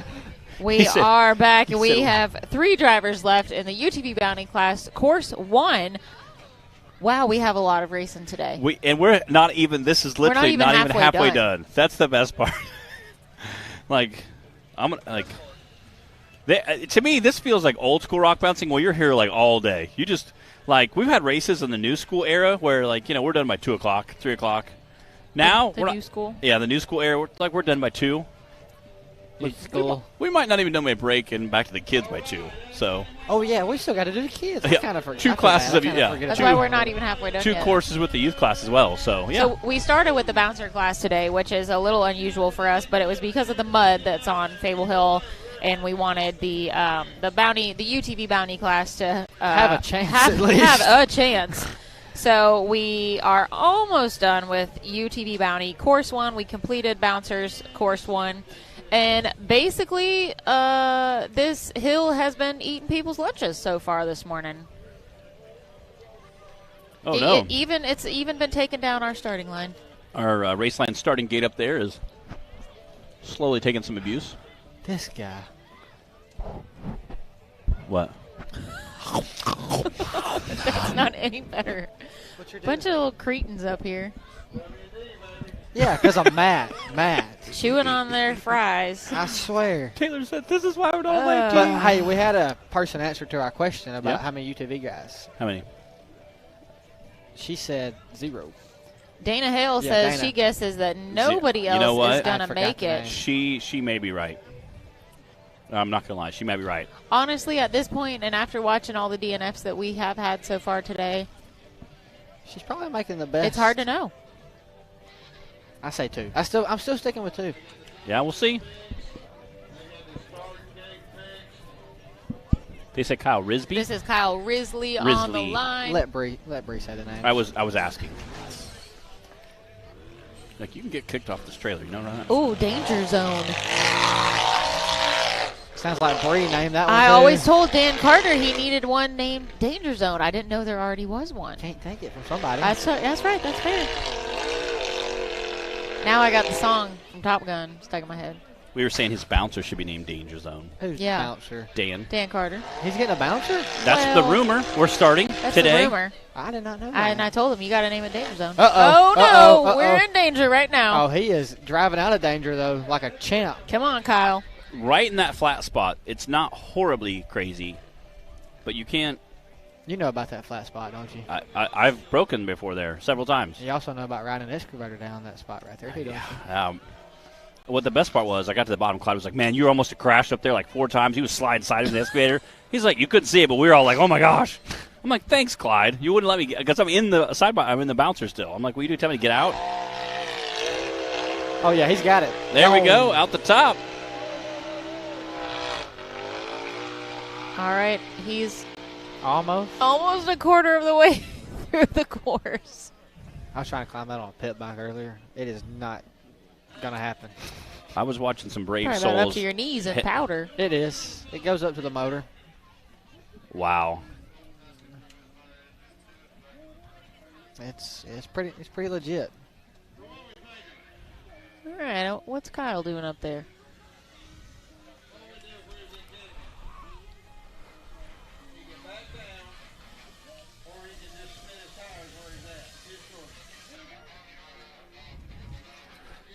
Oh, I see the steering wheel.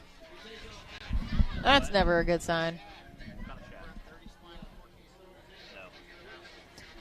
Looks like Kyle's going to need some assistance to get off the hill. Unfortunately, I can't tell what happened or what went wrong from down here, but I don't know. He was going good. Keith is on the way.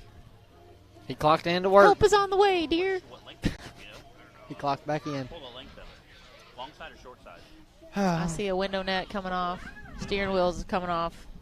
You'll have to know that first.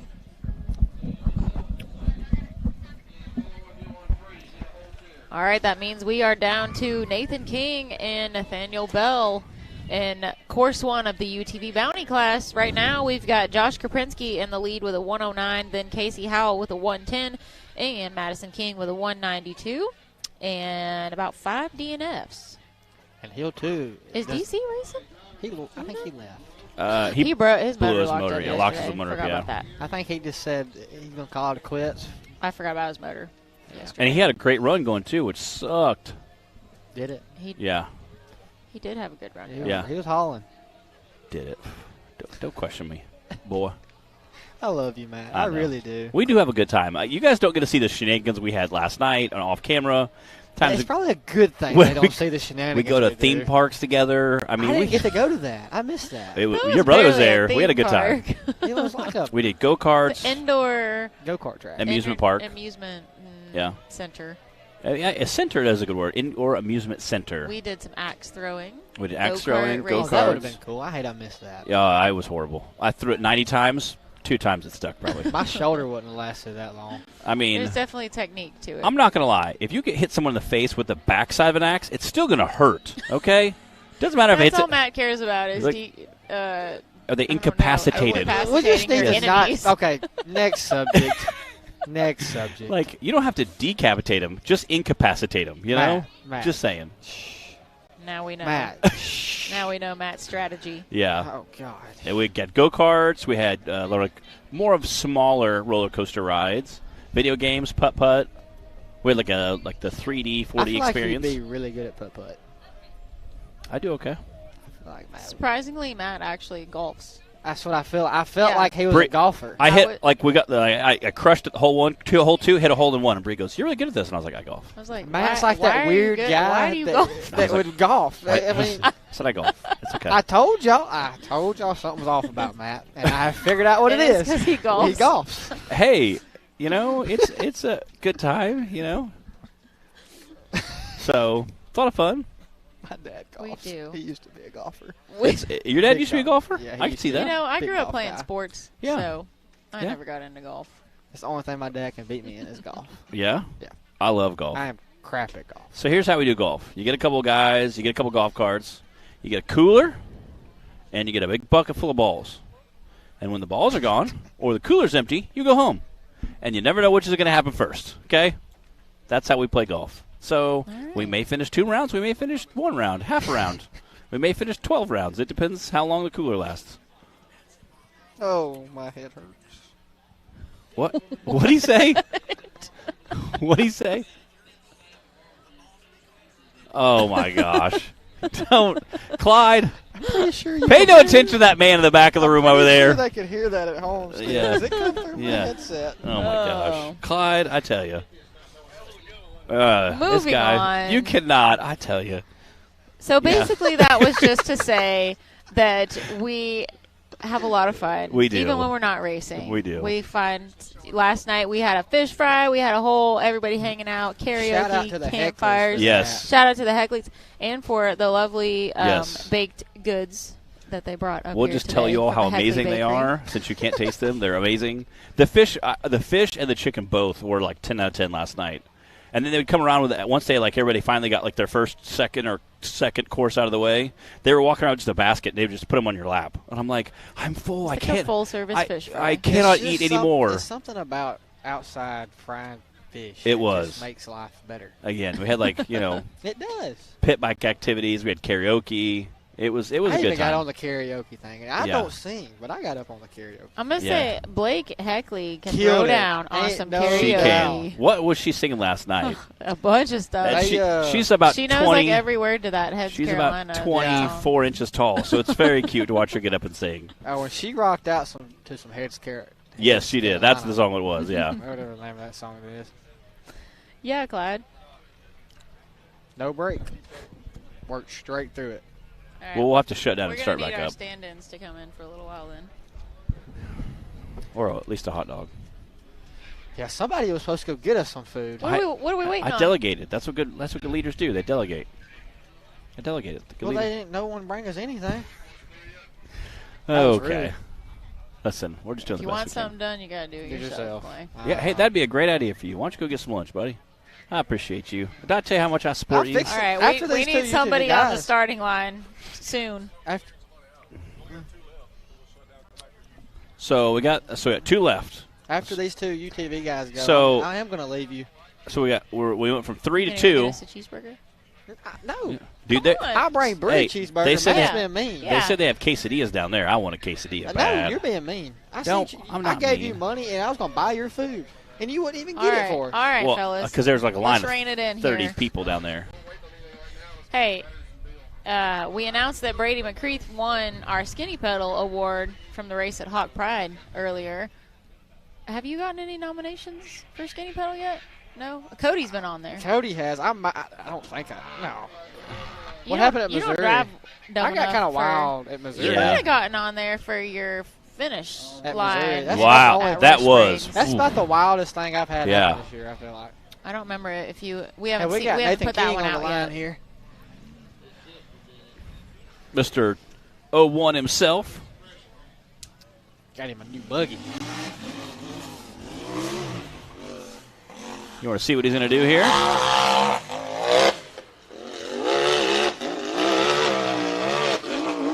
Man, made quick work of the ladder. Sure did. Again, you can see that powder just flowing. Oh, man. Wow. Uh-oh. I would back all the way down. I did once. I would keep backing up. I backed down the center section all the way back to. Yeah, I would back all the way up here to this wall because that powder looks like it has got way worse. You have to just be full send when you hit that powder. Come on, Nathan. That might be enough. He's got good momentum now. Oh, look at that. He is slowing down quick. For people at home, this is like talcum powder at home. This is like baby powder. So when you hit it, it just like your buggy disappears. You can't really see where you're. It goes up to your ankle over your shin. You can't see where you're going. I mean, it literally you lose visibility because it clouds your whole buggy. So you have to be full tilt into it. There you go. You might have enough now. There you go. Oh, there you go. Wow. Look, you can hear the buggy even just get bogged down. As it hits it. He's got there we go. All right. Be easy. Come on down.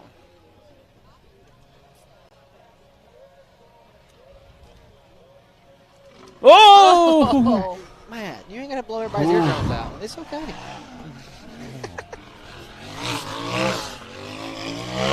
Oh, about tagged a flag there. Oh, it would have been okay. Yeah. At this rate, you just got to get a finish. Yeah, just finish. Uh-oh. One shot. One shot. One shot. Nice. Heck yeah. One shot. Come on. Hey, I said one.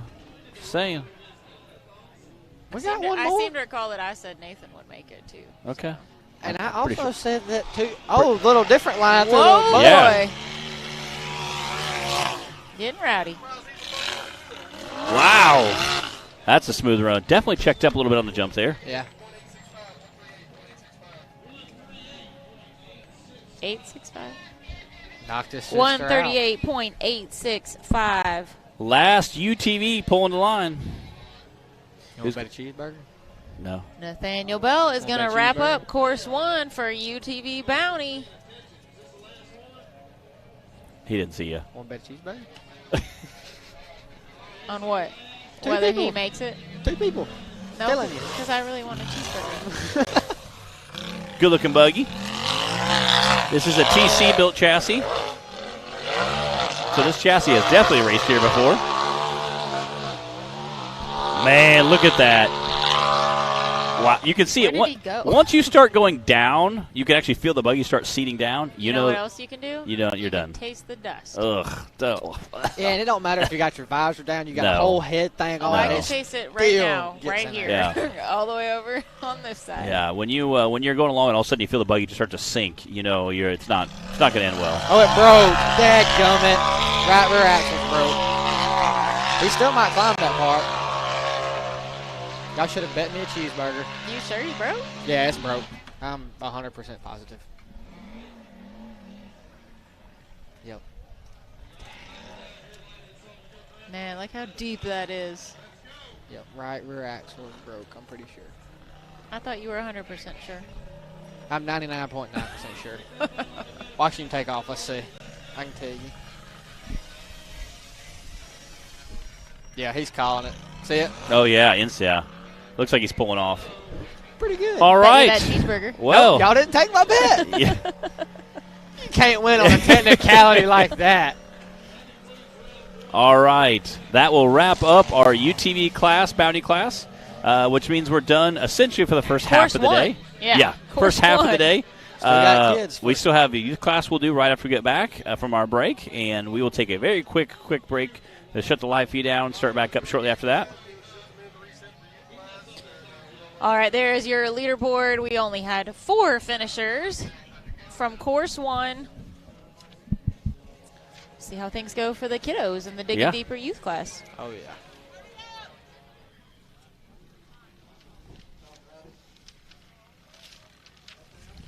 So are we just shutting down and coming right back?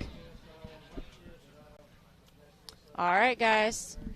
See you in just a second.